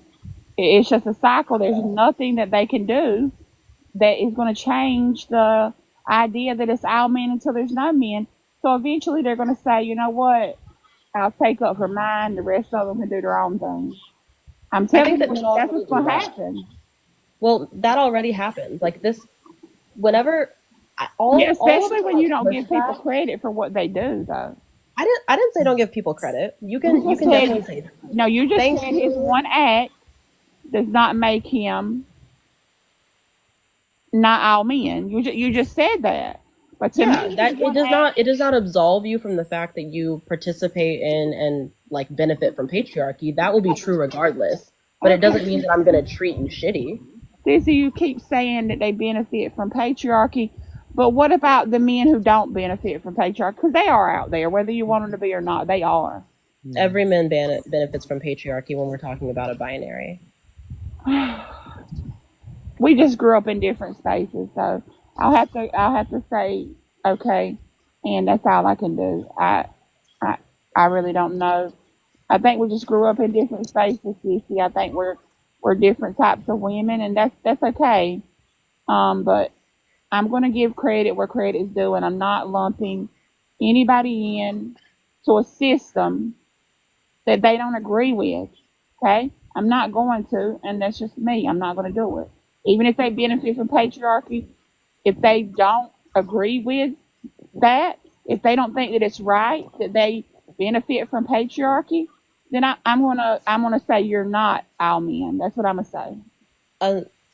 That if I have a coworker that I really like, and he has 3 less things on his resume than I do, and we're cool, we kick it every day, we get lunch together. He is like the biggest feminist in the game, and I'm up for a promotion, and at the last second he gets it over me, and it's very clear that it's because of his gender. Like, maybe people think that men sell better, which I work in sales. People do think that men sell better.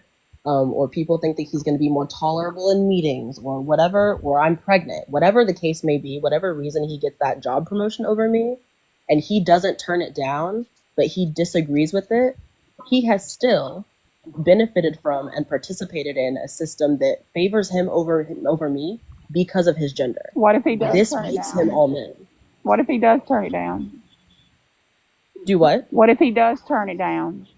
I promise you, if he turns it down, he first of all, I have never seen a man get a benefit from like their male privilege and turn it down. So that would be a first for me. Okay. But first time for everybody. Do what? I would love to see that. I would love to see that happen. I really would. Would you take him out of the all men group then? He still benefits from patriarchy, so like no. But Crazy. What, Mojo? We're always stuck as one of the all men. I can't. Yeah. Doesn't matter. We can't do anything to get ourselves out of the all men category. I don't think you're looking for allies. I am looking for allies, but I'm also looking for like some.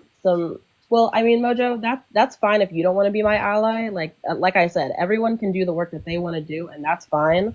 But I have ran into like my allyship is like over like my community is full. I have a lot of men in my life that I consider to be like real allies, good friends, great mentors, and I am authentic. The way that I behave online is the way that I behave in real life.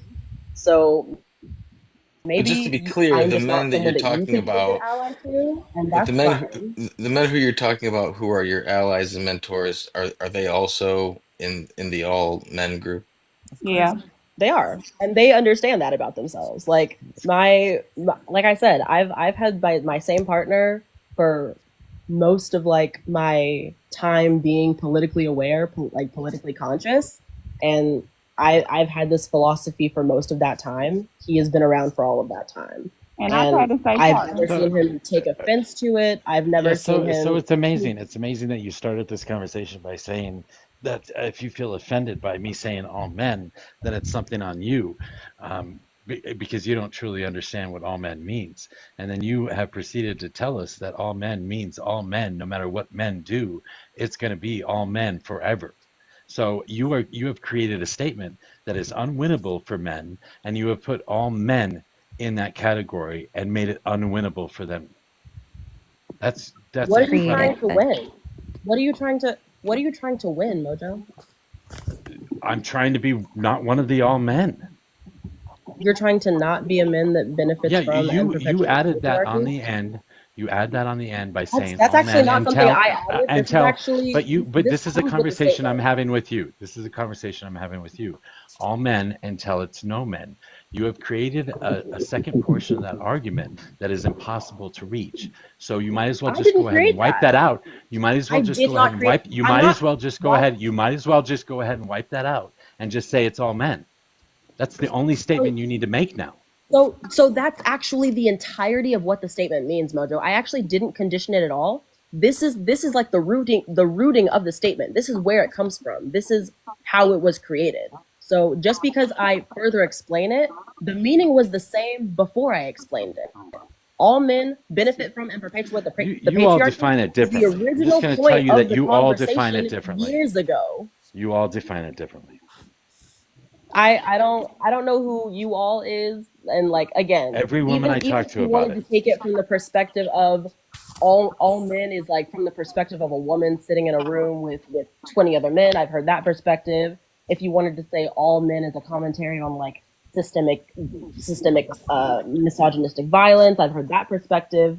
But like again, I don't really know why when we're talking about a conversation that is encompassing gender-based violence, the first thought is how do There it I is again. talk to There it is what again. what where's what given, again? You have given everybody an impossible task. So this is not it's not a task, Mojo. This is the statement is a call to action, just like Black Lives Matter is a call to No, that would be a action. task. That is the definition of a task. A call to action But is a this is not a task. winnable task in the same way that you're I conditioning understand. it. That's This what is I not a just winnable. said. That's what I just said. You have made it unwinnable. But Well, Mojo, I think No, I it was think if I it if was I never may, meant. It's not meant to be winnable, Mojo. That's the whole point. yeah, Like your allyship is not some place that you arrive at. You will always be a learning, I'm growing sorry ally if because you you give will me a always task that be is in a powerful uncomplete. position. If you give me a task that's uncompletable, I'll move on. it is Okay, completable. then I guess Actually, then maybe the way that you Mojo. complete the task, the way that you complete the task is simply by the No, she just acknowledgement, said you right? can't complete the task. She just No, said but that. So I think what she's allyship, saying, if I may, no. Let me be very No, clear you're about gonna what I'm mansplain saying. for her? Is that what you're gonna do right Let me now? be super clear about what I'm saying, so there is no confusion. Allyship is not a destination that you arrive at. You are always a learning and growing ally, whether this be that you're learning and growing because you read new theory, you're learning and growing because you run into other marginalized people that have different experiences than the ones that you hold community with, whether you're learning and growing because societal expectations learn and grow for the marginal people that you ally for. That is never a place that you arrive at and you know more than or as much as the people that you are allying for. That is not a final destination. So yes, inherently it is unwinnable, it is unfinishable. That is continuous work. And if Okay, you so don't want it to be continuous drop the work, second portion of the statement then. I mean, It's if you just want to all go men. back, It's all men. It doesn't if matter. you It's want to just go all back men. 10 years ago, Mojo, and tell someone to drop it off, then you do that. But I interact with the statement as it's meant to be interacted with. And I don't have any issues with that. No other man that I talk to holds issue with that. You are the person who I have seen take the most issue with this statement. again, if I may interject, just to try to find some bridge here, Yeah, I don't to need you to mansplain for her. Yeah, It's okay. I can have a really, conversation with her. it's really why am I mansplaining? Am I not part of this conversation? You Well, don't if you have to want to give explain me, Sissy Fit's She if just you want to told give position. us me your what she. opinion, that's fine. Don't tell me what she thinks. I I'm simply trying to find a way to uh, internalize myself what she's saying. Okay. So from my perspective, what I'm kind of getting from this is sort of similar to what and other white people have gone through, which is the woke culture of simply acknowledging that everyone has certain bias in their life, and the journey is understanding that and keeping that trying to keep that in the forefront of your mind as you move forward through life, right? And that's the journey. It's like it's not something that you're going to reach. You're not going to become magically completely unbiased, but simply acknowledging that, and that makes you an ally, right? In that perspective. And that's kind of the analogy I'm seeing here. Is that well, fair or not? If to add I'm on to that, continuously your that would. ally, I'm Sorry, not going Rose. to Go ahead. continue Wow. to be your ally if you're making me feel like I'm not like I'm still a part of the problem. Yeah, I'm not going to be Sisyphus. I'm just not going to be. I'm not going to roll that boulder up to the fucking top of the hill and watch it roll down every single time for the rest of my stinking life. I refuse to be allowed. I refuse to allow myself to be put in that position. So Nick, That's fine. to talk about or to touch on what you were talking about, it is kind of like that where you keep that in the forefront of your mind, but you also hold other men accountable. So like if you hear somebody's making a fucked up joke towards a like woman, even if Of the woman's course. not around, then you call them out on that. You know, Of it's course, the like same way that you call out people for racist jokes or anything that's inappropriate, of course. right.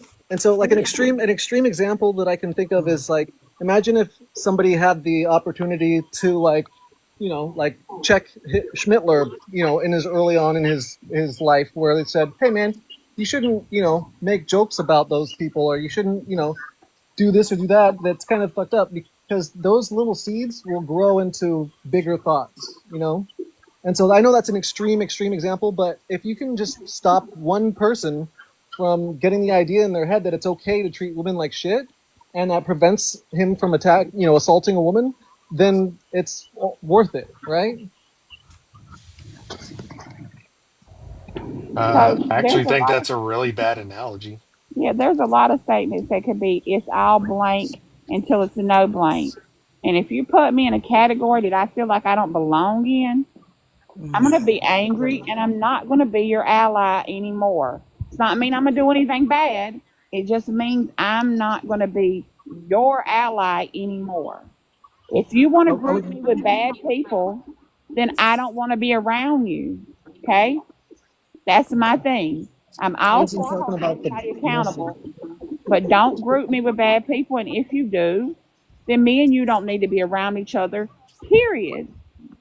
And I'm sorry if people, and I know women are probably going to get, or say, rah rah's this or rah rah's that. And maybe I just see it different. I think Sissy is very smart. I think she's intelligent. I think she's going to do great things for women, men, and all alike. I can disagree with the statement just like she can agree with the statement. But I promise you this women are going to be mad with me about what I'm saying. Guaranteed.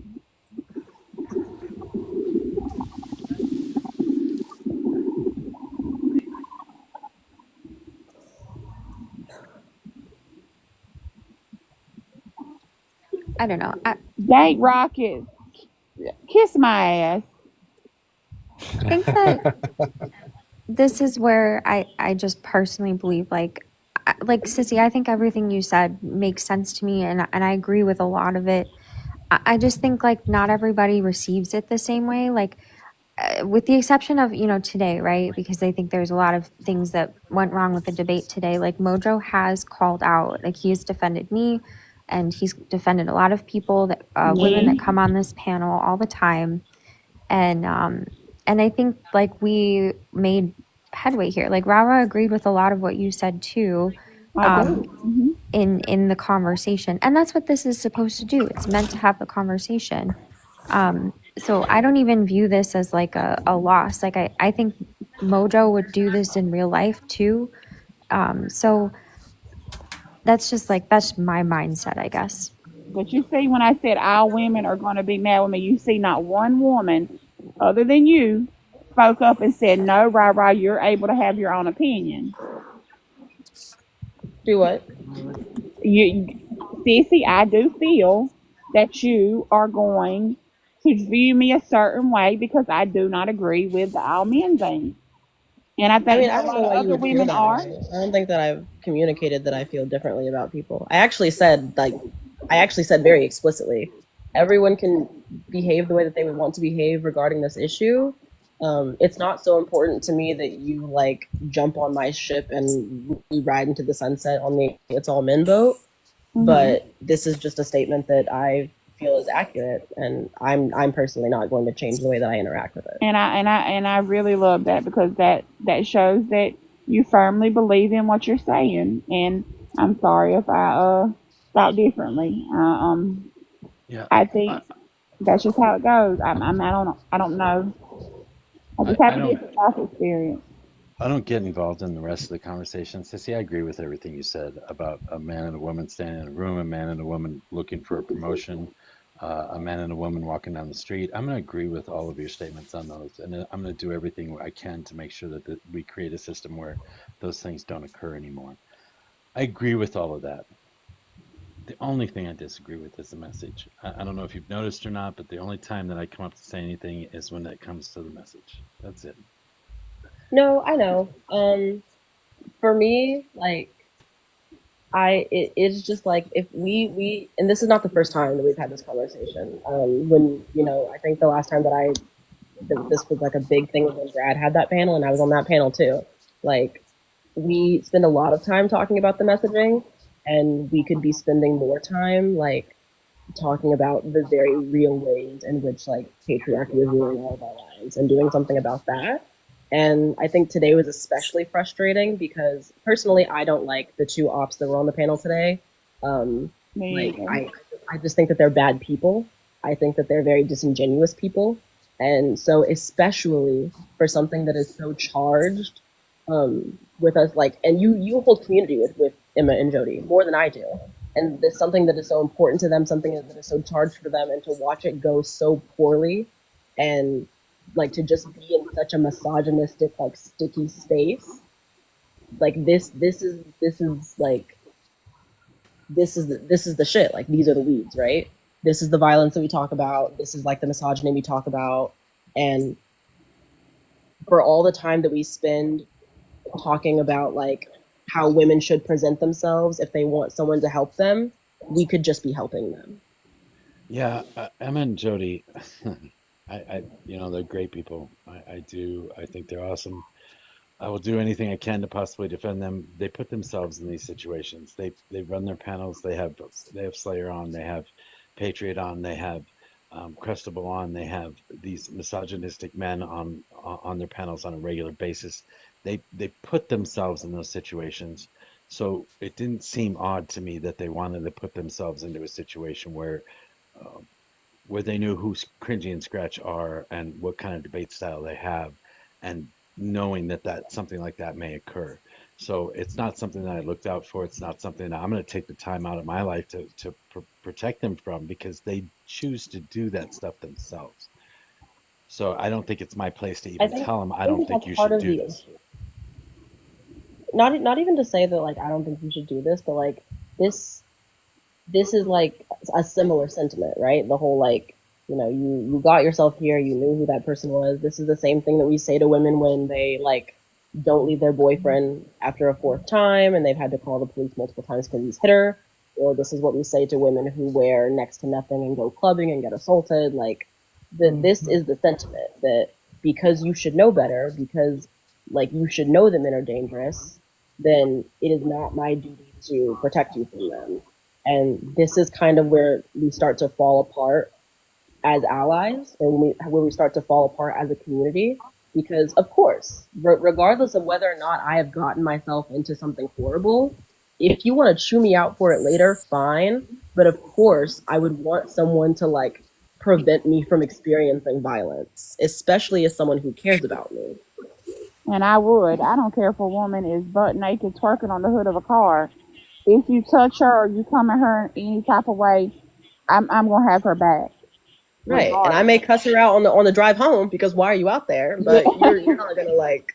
But I agree. But there's also nothing inherently sex related about Mojo's statement. Like you could say the exact same thing about like, Parker putting himself in precarious situations, talking to MAGA people all day. It's like it's just if you're putting yourself into an opposition with people who are going to be a certain way, then you're going to have a certain outcome. I'm not discounting that. I'm saying that no matter what, if you claim to like be in community with someone, if you are claiming to be an ally for someone, if you are claiming to care about issues, nothing should prevent you from wanting to prevent the harm that comes with these things. Like I hold my own debates, or I don't hold them because I'm never hosting panels. It's a lot of work. But I panel frequently with a lot of my friends, and a good chunk of them are bigger creators. Like I know that I'm going to get called the N-word on the panel. But if one of my friends did not say something, that's weird. Like for you to allow this person to keep like being racially violent to me on the panel. One of my friends bring them back up also. They shouldn't be brought back up. Brett Cross, who I think we all know, like of course has lost his son and people say horrendous shit to him all the time. And this is not systemic violence. It is violence nonetheless. It is deplorable. And just because Brett goes into these spaces and knows someone will say that to him does not mean that no one should defend him, does not mean that people should not protect him. Like, this is what you do for people that you are in community with, whether they have put themselves there or not, especially when we are putting ourselves in positions like this for a goal, to do the work that benefits us all. You do not leave people out to dry like that. I had a similar experience on a MAGA panel. When I first was getting on here, it was probably about 3 months after my brother had passed away, and I had him as my profile picture, and my name was different, and it included his name. And I had some people say some of the most awful things about my brother, who is no longer here, to the point that I was flipping out on lives, and I had to take his name out of my TikTok name. I literally had to take him out because people are sick is what the problem is. They're just sick people, and that's so weird. Whose son you said passed away? Brett Cross. Brett Cross is a creator on here. Oh, I don't He know. lost his son in the Uvalde school incident. Oh my god. Yeah, he holds panels about like weapons reform pretty often, but he also just debates MAGA. Oh my god. And to be Yeah, fair, he's Brobot worth did a listening great to. job moderating, and he did call it out. I think again, Mojo had said this multiple times, but like is his normal panel, he would have kicked that person for sure. But as Brobot was moderating, he was saying this no, don't do this. This is not acceptable. But in the spirit of allowing the debate that they wanted to do, you know, allowed it to continue. Seemed like he did as much as he could to try to stamp it out without just shutting the whole thing down. And I think everyone who like wants allyship differently, like women are not monoliths the same way that like people of different races or different like body capabilities are not monoliths. Everyone wants you to defend them differently. So this is not me being like you should have read Jody's mind, but it is important to be committed to the process of being a good ally. And that may mean that, you know, someone wants you to defend them differently on one day than they did last week. And allyship is a commitment to that work. And I say that as somebody who is a trans ally and a ally to people who are disabled. Like, there are communities that I'm not a part of that I have to like check myself about sometimes. And this is the work. And like, there is really not another choice but to be committed to it, or you failed to do the job.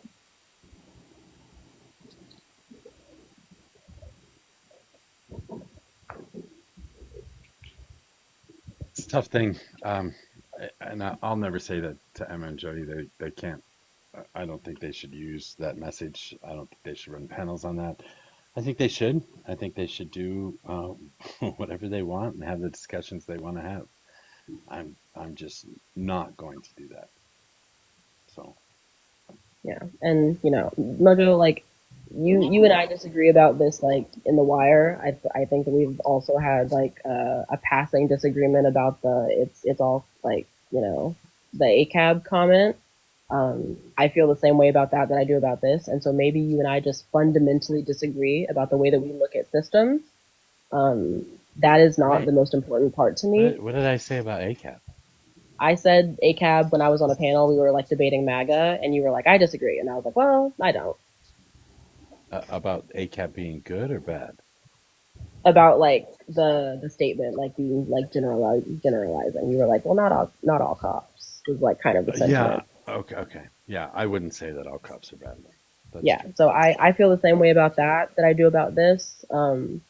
Like for me, when we're talking about the way that things affect people's lives systemically and the way that people are voluntary or involuntarily part of them, these are just statements of fact to me.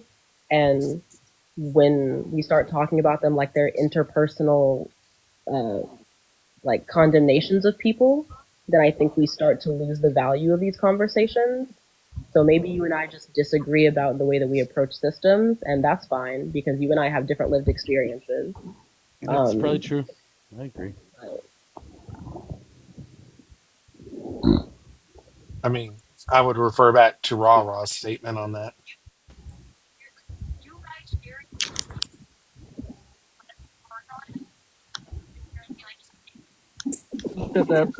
That police officer kind of analogy is a good thing. Like, if you know that there's not all officers are bad, bad cops, but still, are you comfortable whenever one's approaching you?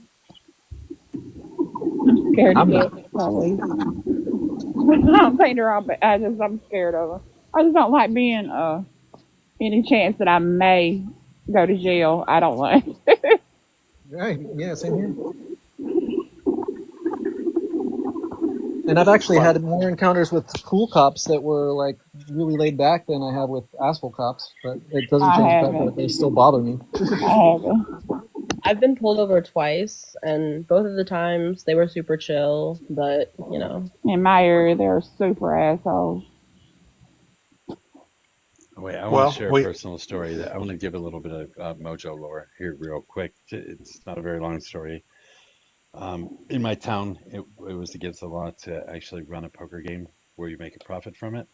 But there was an underground poker game that ran every day, and I was going over there every day playing for the afternoon, and then in the evening I would go over and play pool afterwards. That's how I made a living for quite a long time. During that time that I was at the poker club, somebody had robbed a bank in town, a key bank to be specific. And that person the following day showed up at the poker club with money from the bank. We didn't know who it was. They were somebody new. Somebody knew that somebody else had brought in to this private club that we have. And then the cops come knocking on the door, and there are like 5 or 6 of them outside the door. And the cop says, "Look, I know you're running a poker game here. We're not here to bug you about your poker game. We're here to see if this person is here because someone had reported it, that he was here." And of course, the owner and I were standing there at the door. We said, "Yeah, that's him." So we let the cops in. They arrested the guy, took him out of the building, and we continued playing poker for the rest of the day. That would have So never happened where I'm from. yeah. So I mean, I've had a lot of situations like that in my life where they didn't have to be nice, but they were. So I have a hard time saying that all cops are bad. I have a different situation. A cop pulls up. As a matter of fact, the sheriff of the county that borders us, pulls up to my grandmother's and my brother's out there and my daughter's father. Um, he gets out, walks up to my brother and says, "I know you robbed that poker game the other night because there was a camera and I seen that tattoo on your neck." Because he had a tattoo of my daddy's name on his neck. Now, my child's father hadn't even turned around. All he's seen is that he had dreads. He points at my child's father and says, "And you were with him," right? Before he even seen his face. My child's father turns around, and then my brother, because he's dealt with the police before, for good reason, because he did some things. And so my brother's like, "Well, go get the tape and come pick me up." I ain't seen that cop since. He lied. He pulled up in the yard and he lied. Mm. And then he racially profiled. I'm going to say this: all cops are not bad cops. Nobody. I've met some that are very nice, as a matter of fact. But just certain ones, you just got to be like, oh. Hey, all cops until no cops. No, I wouldn't. But the point of it, though, is that you don't know until you actually talk to the cop, right? Like, you're still going to be nervous whenever you're being approached by a cop, right? Yeah, I'm Yes, just ACAB actually operates off of a completely different like foundation. It is like again, this is not an interpersonal like review of every cop individually because that's physiologically impossible. But a lot of times when cops are being kind to you, they are operating outside the confines of their job in order to do so. Like when cops don't arrest kids or single mothers for stealing food, like that is them obfuscating the duties of their job in order to give you a pass. If they were being good cops in terms of like really doing the job that has been laid out for them, they would arrest you for meeting your needs. Yes, they would. And So But they also another operate thing outside that of the realm of their job description when they um, constantly overstep, try to pin people into situations or saying things that they shouldn't, beating people who don't need to be. So it goes both ways. yeah, the reason why I am afraid of cops, and the reason why I think a lot of people are afraid of cops is because of this. Cops have a job that they have to say before they get out that car, this might go bad and I might not go home. Okay? So because they have to expect that because it happens. So they're already on the defensive, right? And that makes me scared. Do you get where I'm coming from? It makes me scared because of something that I believe they have to be, but it's still scary. Like, don't move your hands. You get what I'm saying? Like, don't move your hands off the steering wheel, rah rah. I have to, in my mind, I have to keep reminding myself that because you want to reach for your license or you want to reach for something else, and you can't because they have to expect that you might be reaching for something to harm them. So that's why I get afraid most of the time. Is what I'm saying. yeah, I think that most people, or not most, but there's probably a good chunk of people that feel that way. I personally, like, of course, like, sure, you go into your job like assuming some level of risk.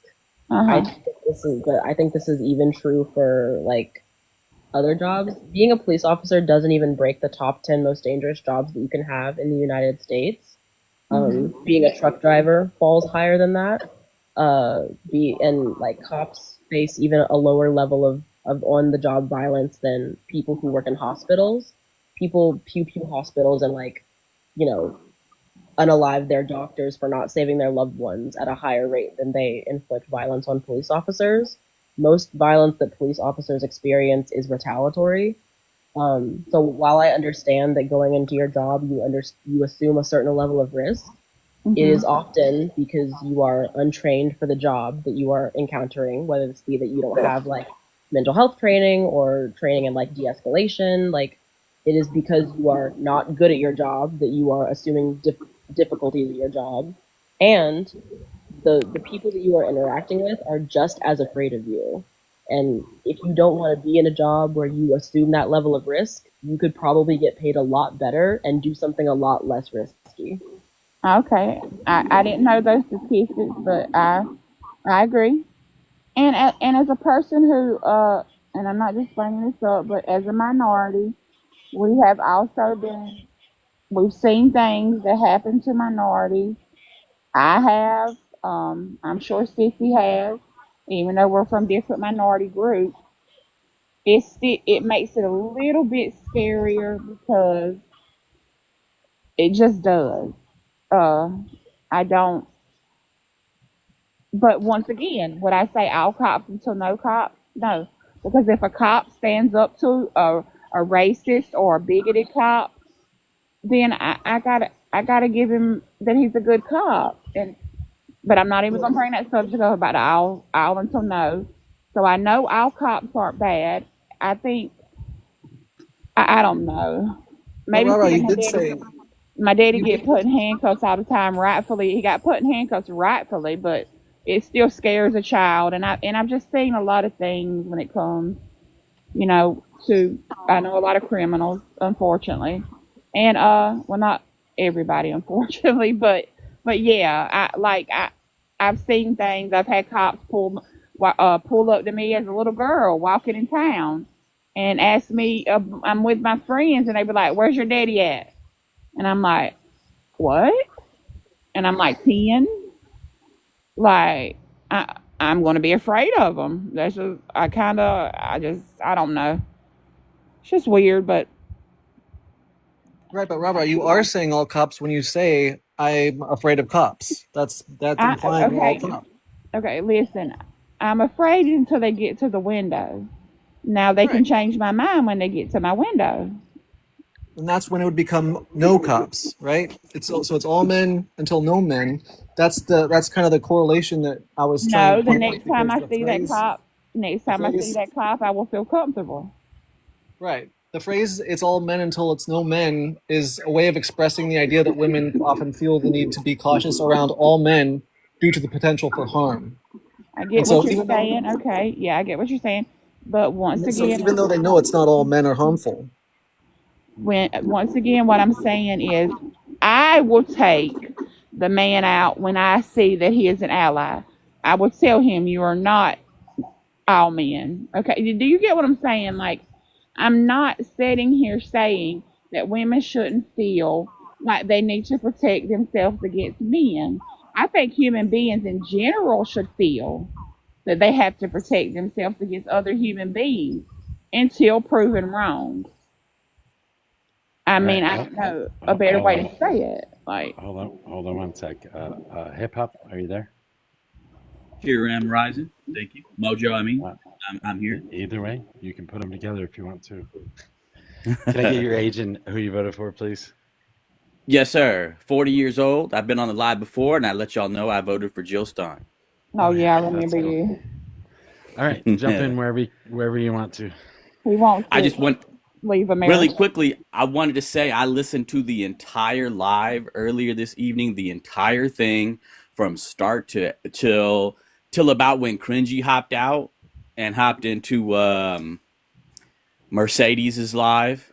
And I was hopping back and forth between Mercedes's live and your live for a little while there. And then we can only spend so much time. So I hopped off into my own things. But I wanted to, first of all, thank everybody that was a part of it. I wanted to thank Mojo. I know you took a lot of, it looked like you were taking a lot of flack from a lot of people after the live for various reasons. I think that the ladies did a good job, and I think that the young men did a decent job. They would have been a whole lot better off if they had not taken things to the level that they did. I personally, honestly feel like they won the live, and let me, if I can, and I'm sorry to tangent because it goes in all in with what you guys are talking about with all cops and all men. But I want to tangent off really quickly to say I feel like they won the live because the burden of proof was harder on the ladies because they're trying to prove an infinitive. They're trying to prove an infinitive statement, all men, just like you guys were talking about right now, all cops. I have black men that are in my family that are cops in Los Angeles and Dallas, Fort Worth. And so I know that they are good men. But on the flip side, I understand the argument that the ladies were making.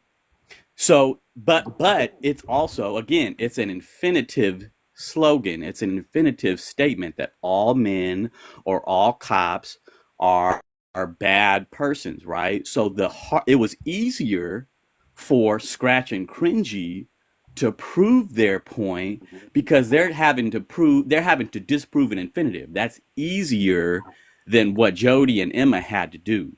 wait, where in the statement does it say that they're bad people? I thank them for their Excuse me? service. Where in the statement all men until it's no men it refers to men as being bad though? Well, I mean, okay, so very clearly we're talking about all men are problematic until it's no men. We're talking about all men are reinforcing patriarchy until it's no men. So what are we talking about here?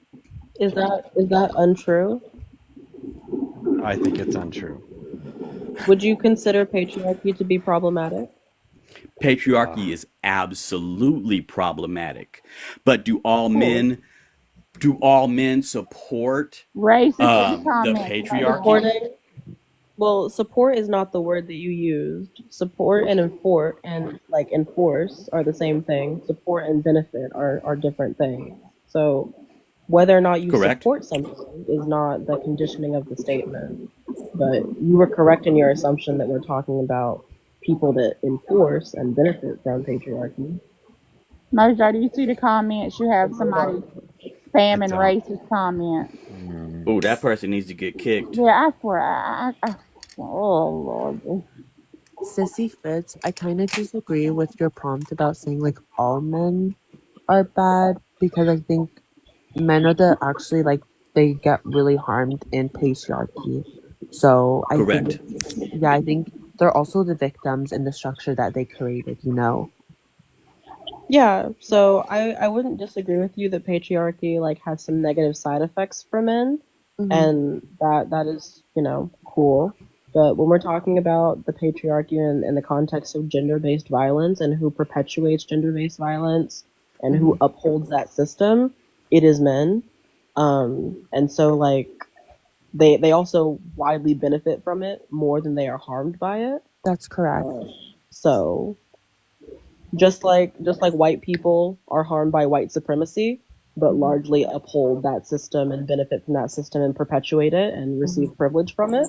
I'm not gonna like discount white people's participation in and like existence in white supremacy just because they also get some bruises along the way. I see. So do you think all men are bad? I think that all men benefit from and perpetuate patriarchy. Yeah, I actually agree with you too.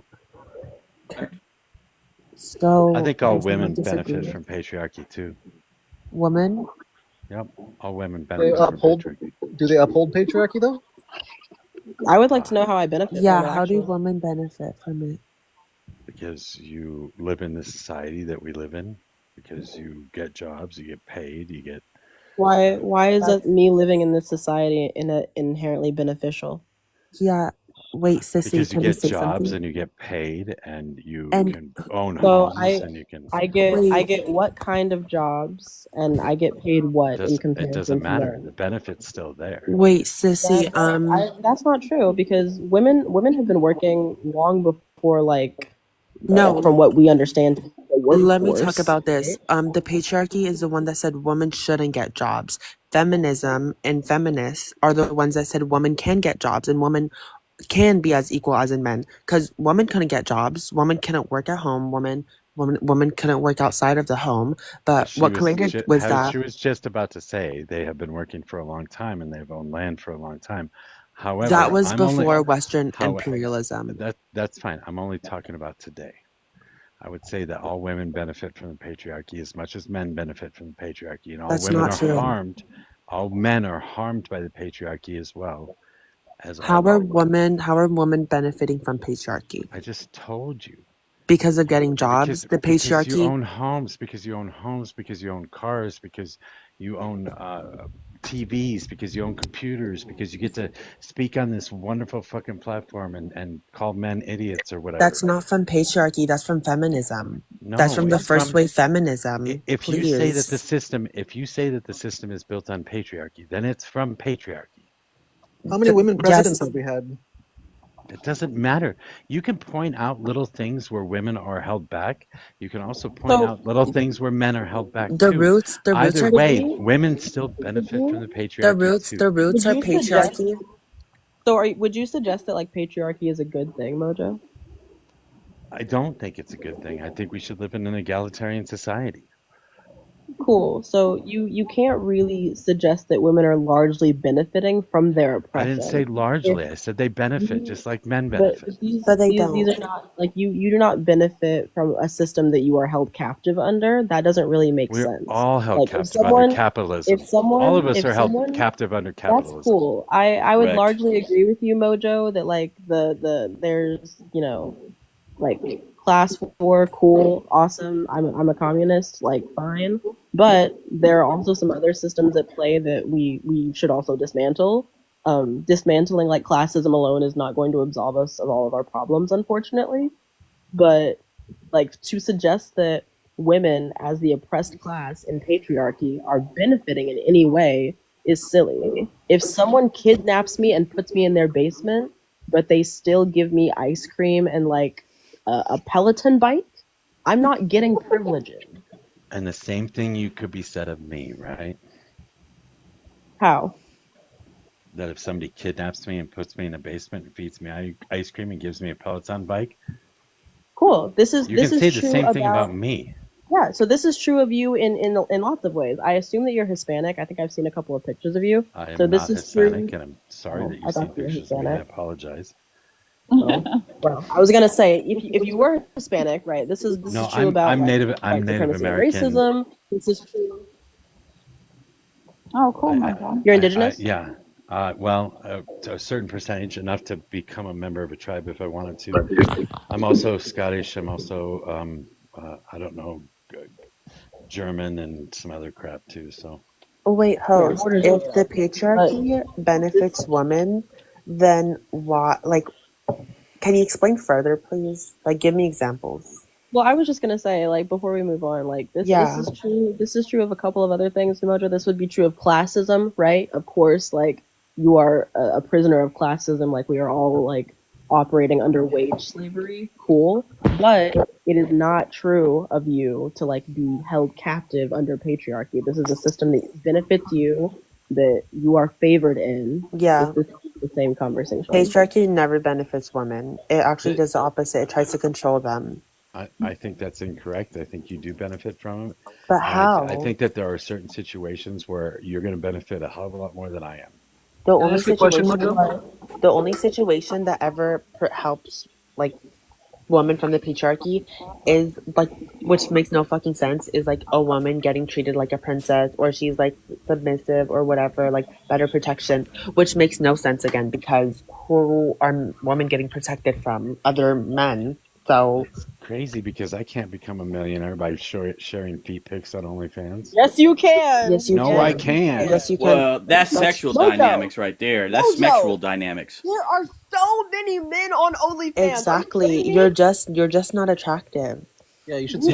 What he looks like. Damn. You're That just was not weird. Damn. attractive. No, Right. no one It's, gives a it's shit about men on Jump OnlyFans. right But on that. also, I to the think point that of was who rude. benefits, Treadwife, Yeah, they I wanted to talk about that. What did you say? Treadwives, they perpetuate. Did you say wait, trad wife is a benefit? No, I'm saying they perpetuate it. perpetuate what? How do they perpetuate it?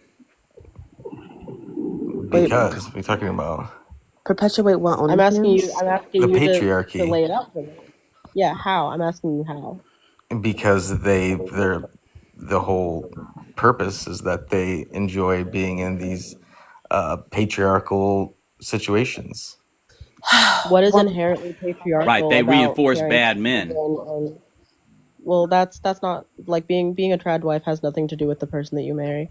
well, I think it What does. is what is what It is does help over inherently patriarchy. patriarchal about? I don't know if I'm talking over people or if people are talking over me. I don't know what's going on.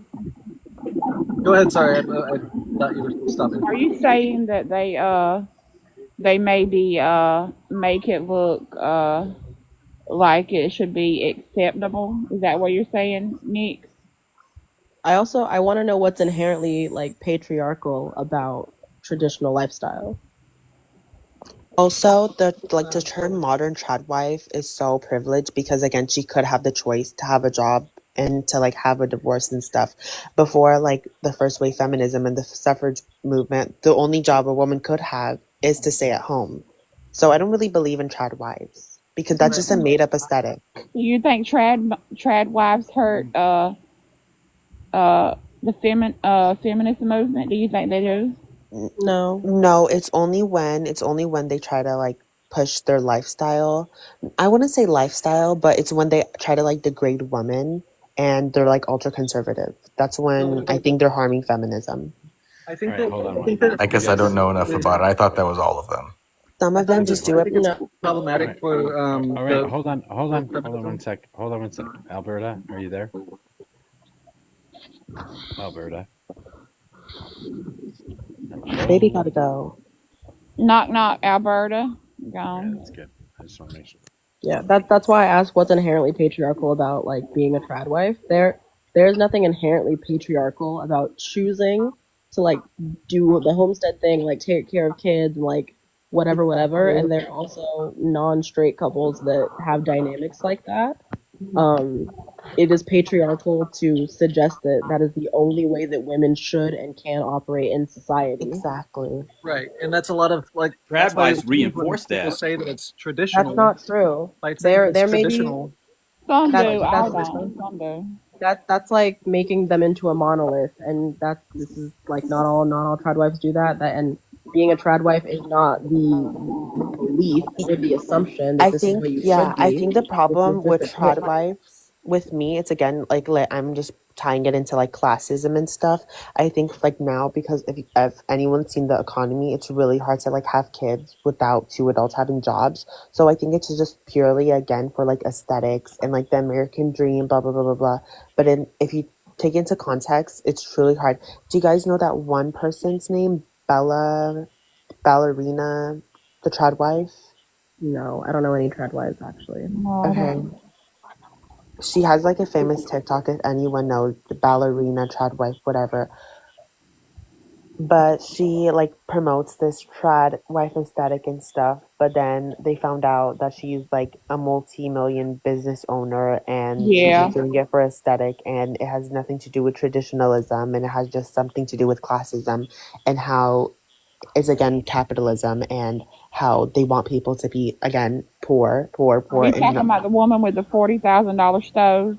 yeah, Yeah. exactly. Do you guys know what I'm talking about? Yeah, I do. I know. Okay. I think I may have heard about it in passing, but I really try not to get wrapped up in like Yeah, the I trad want wife. that. the idea Can of I making wait? that I traditional. want to see the stove. I want that fucking stove. It's like Holy a it's shit. like an older stove, but yeah. They said it's like Yeah. $40,000. She showed it like outside. It was like a pretty small home, but then it was inside. Like it was a whole like different thing. Yeah. She's crazy.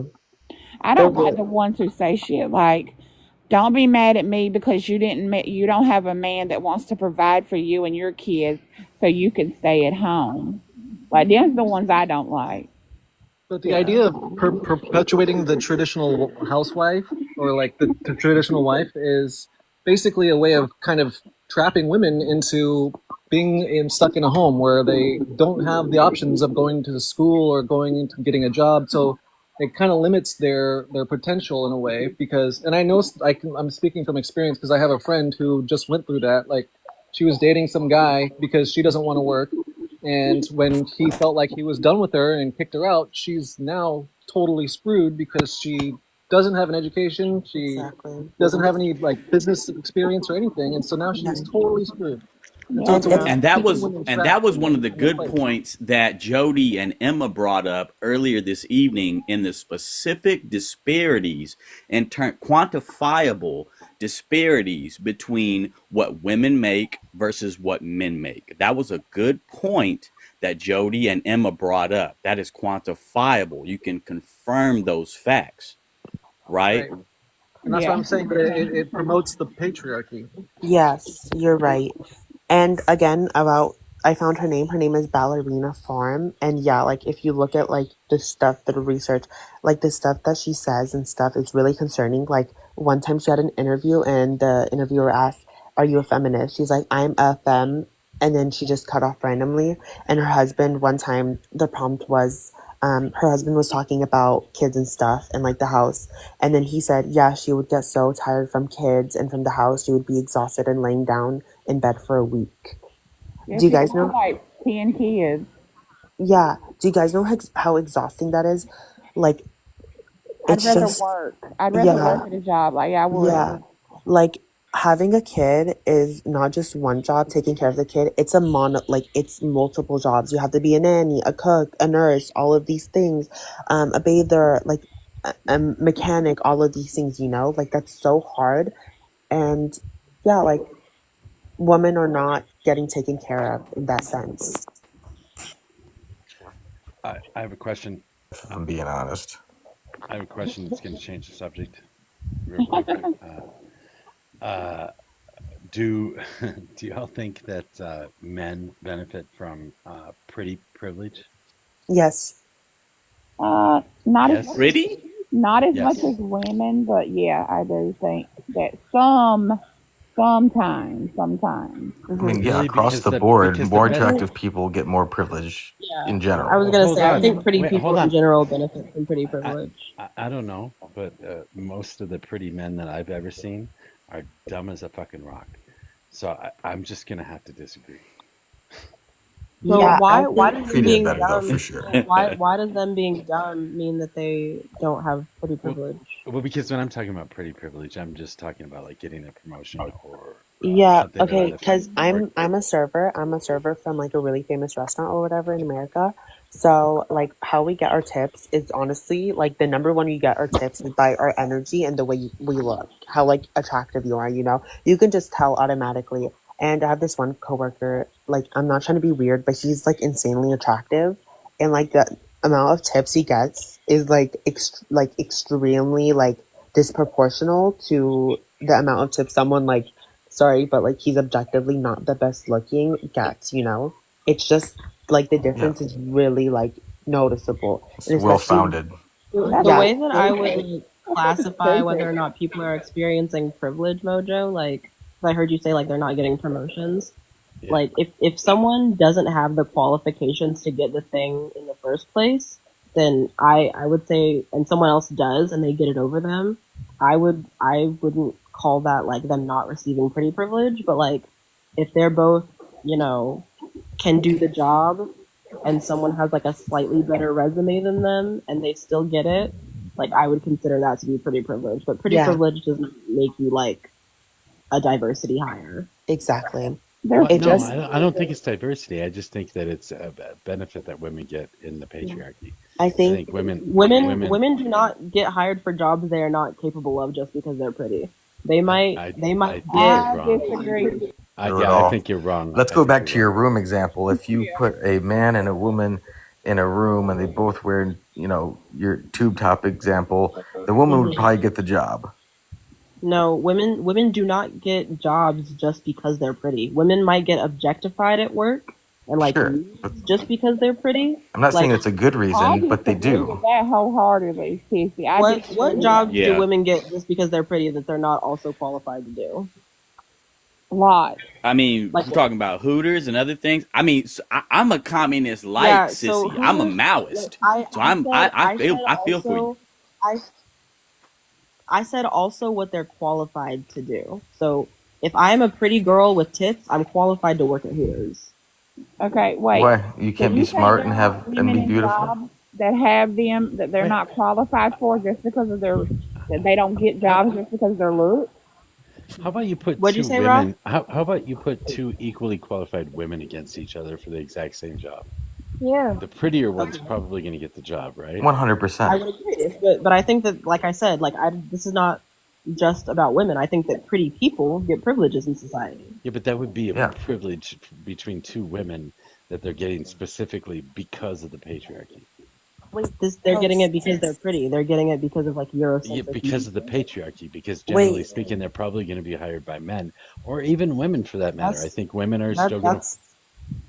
this is like this is a crazy assumption that only men would be doing the hiring, and this is not exclusive to women.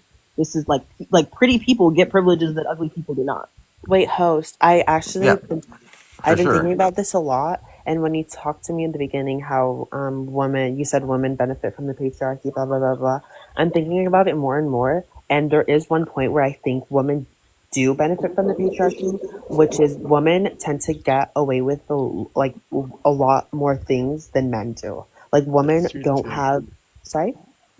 I'm sorry, that's true too. I was just Like laughing. yeah, I think that's like the only exception. For example, like one time like my tray fell because I'm a server, which is a really big no-no. I did not get screamed at. I did not get any warning. I was just getting a tap in the back and say, oh, it's fine.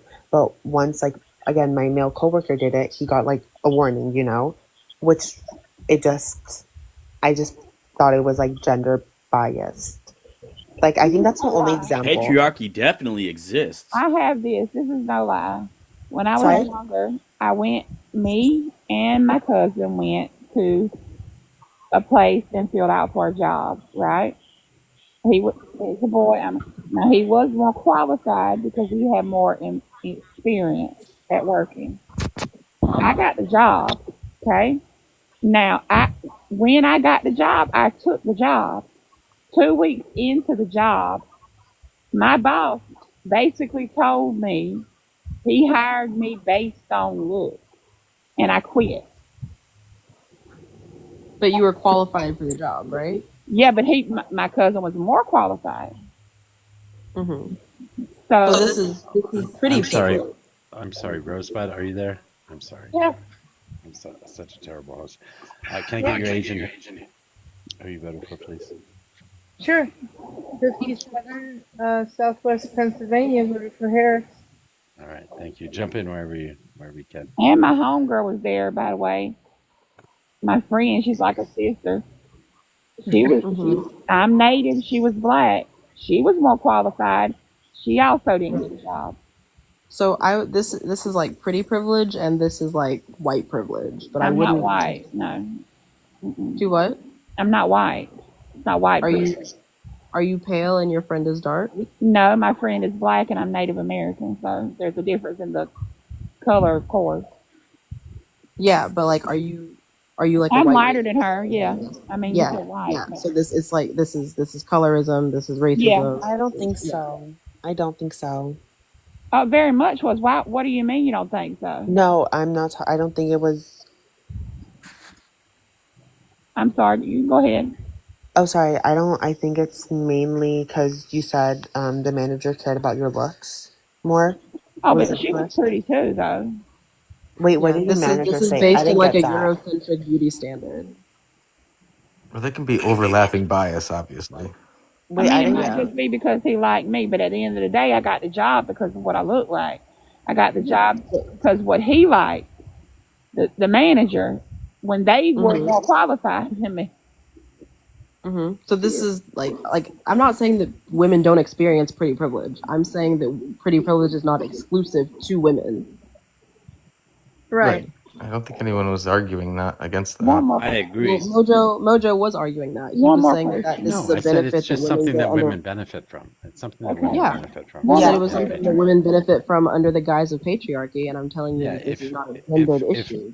if men are in control, there's going to be a certain portion of those men that would much rather hire a pretty woman than any random man. But men aren't really in control. It's the billionaires, so they're laughing while we're sitting here arguing about Do men you women think a issues. blonde? Okay, do you I think would a say- blonde white woman would get a job if she was up against a black man? And I'm going to say dreads because a lot of people tend to say that dreads aren't. You know, I've heard lots of people of other races say dreads don't look appropriate. I'm just saying what I've heard. I love dreads, but I've heard it. Like cut your hair and stuff like that. Which black people have a lot of people come at them about like hairdos and all kinds of stuff. So that's another subject. Who do you think is going to get the job? Well, who's hiring? Yeah, it depends white on the man. job. It depends on who's A white hiring. man. It depends on who's qualified A white man. for what job and what are the qualifications. Okay, let's say that the black man is more qualified than the blonde woman. For security, yeah. I'm asking. Okay, the black man is okay. This is a white collar job, not blue collar. For what, like nursing or something? You guys want a specific job? Well, I'm just trying to get an idea of like what a white collar job Let is. me see. I'll think of something. Give me blue collar job. Let's see. Working at a law firm. Law firm. Like if Construction. working at a law firm is a job that has very specific qualifications, and so both of them would have to be qualified for the job already.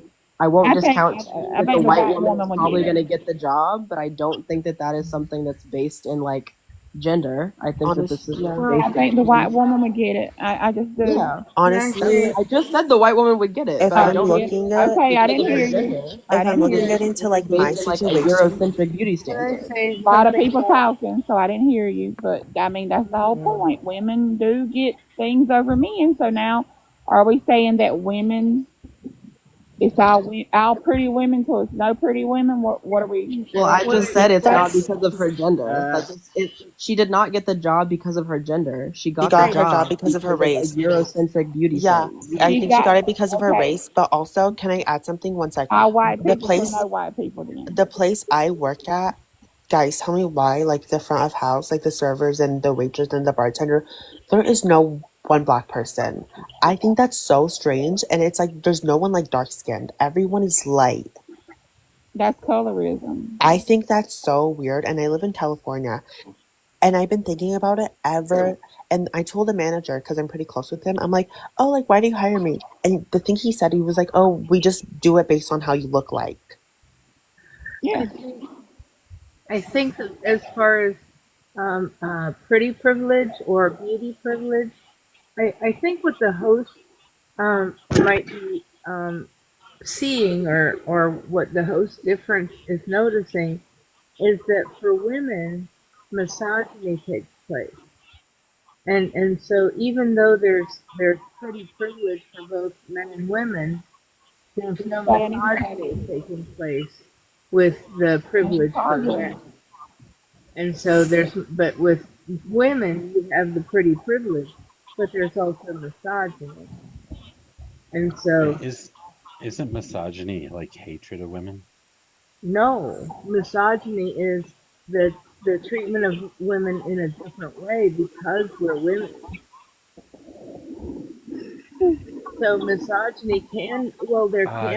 I'm sorry, but dislike or contempt for or ingrained prejudice against women. That would be the definition of misogyny. Right, prejudice against women, wanting to treat a woman different. Yeah. So pretty privilege is not either dislike or contempt or ingrained prejudice. Treating her different because she's a woman. Prejudice. But we have to. Prejudice But we can have lead to be have very like good careful. biases. But we have Like to be that. very careful against that because there are specific situations. Obviously, not all men are going to be in my position to do this, right? But me, in a former job that I worked as HR, I specifically wanted to fight against the patriarchy. So what I did was I did not charge women that were taking maternity leave for health insurance, while I did charge men for. So I'm trying for health insurance during their paternity leave. So I'm specifically taking actions. Now I am a far different case than most persons, right? Working HR, having those decisions to make, right? But if we're talking about treating a woman differently, like there are people that actually see the situations and say, okay, we need to take some action against this. That was putting my job at risk at a former job. But that's what I did. So we have to keep everything in mind. I don't really know if not charging women for their health insurance is like inherently fighting against patriarchy. I think that not charging people for health insurance is based in like While a I did, devaluation of capitalism and like a centralization of people's well-being in general. I don't know why you thought that that was a gendered issue. well, while I did charge men for their health insurance while they were taking paternity leave. So that was me specifically taking a risk at my own job Yeah, to I know. support I'm the telling specific you. fact that women are not compensated properly in jobs, right? Like Emma and Jody talked about earlier this evening. I specifically took a risk on my own job to say, okay, So why is the action that you took not to advocate for women to get paid equally instead of only making some people pay for their health care? well, we have to look at the actual realities of working a job, right? You have certain decisions that you're going to make. I can't specifically increase a person's pay, but if I can, without the business owners that I was working for at the time knowing that I'm going to save women thousands of dollars per year to not charge them for their health insurance while they were on maternity leave. And this is again anecdotal. This is not an across the board thing. I'm just saying that we cannot say that treating women differently because they are women is, an across the board thing, because specific situations do happen. And I want to hope, I pray that there are other men out there like me that are actually supporting women in that disparity that Jody and Emma talked about earlier this evening, where women are paid, especially specifically black women, are paid 66 cents on the dollar for what men are paid for, what a white man is paid for. You know what I'm saying? So I'm just saying that there are specific people that are helping other people across the aisle. If this is the conversation that we're having, this is not a normalized thing, right? Again, I put my job at risk for that, and didn't have any. It was, and then that was done, and it's done. But I'm just saying that it's not all men. We're talking about an infinitive. You can't speak about all men, because no, I did not. So, I saved multiple women, thousands of dollars per year so, while I so charged you those didn't. men. We're not You trying did to that, cause but the offense here. reason you did that is because you understand that women are treated differently than men are, and that you as a man benefit in a way that women do not. Right, we're not Well, I was trying just to a cause decision maker, not benefiting, but the decision maker. So yes, I agree with you. we're not trying Yeah, to so cause an offense here. And the one thing that I want everybody to understand, every single one of us has an unconscious bias that we always need to understand we don't even realize we have. And so, for example, we automatically look at things that we find attractive. When we see beautiful flowers, when we see something we find beautiful on TV, or when we see beautiful chilled babies or anything, when we see something that we think is beautiful, we find that attractive. Beauty is in the eye of the beholder. So there's an automatic unconsciousness that we look at beautiful things. So if we find somebody attractive, even though we don't deliberately do it, we do have an unconscious bias to look at people that we find attractive. So when we're in the sphere of human resources, we always have to keep that in mind.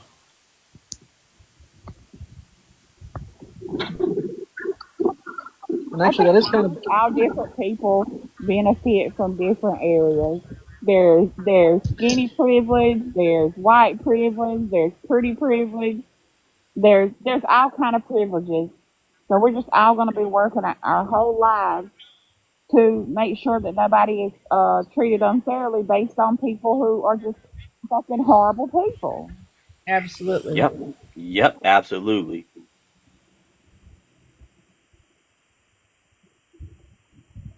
great. So we all know our assignment. Then we'll reconvene tomorrow. No, but I gotta go. That sounds like a great idea. As a matter of fact, I am tired. It is 4:14.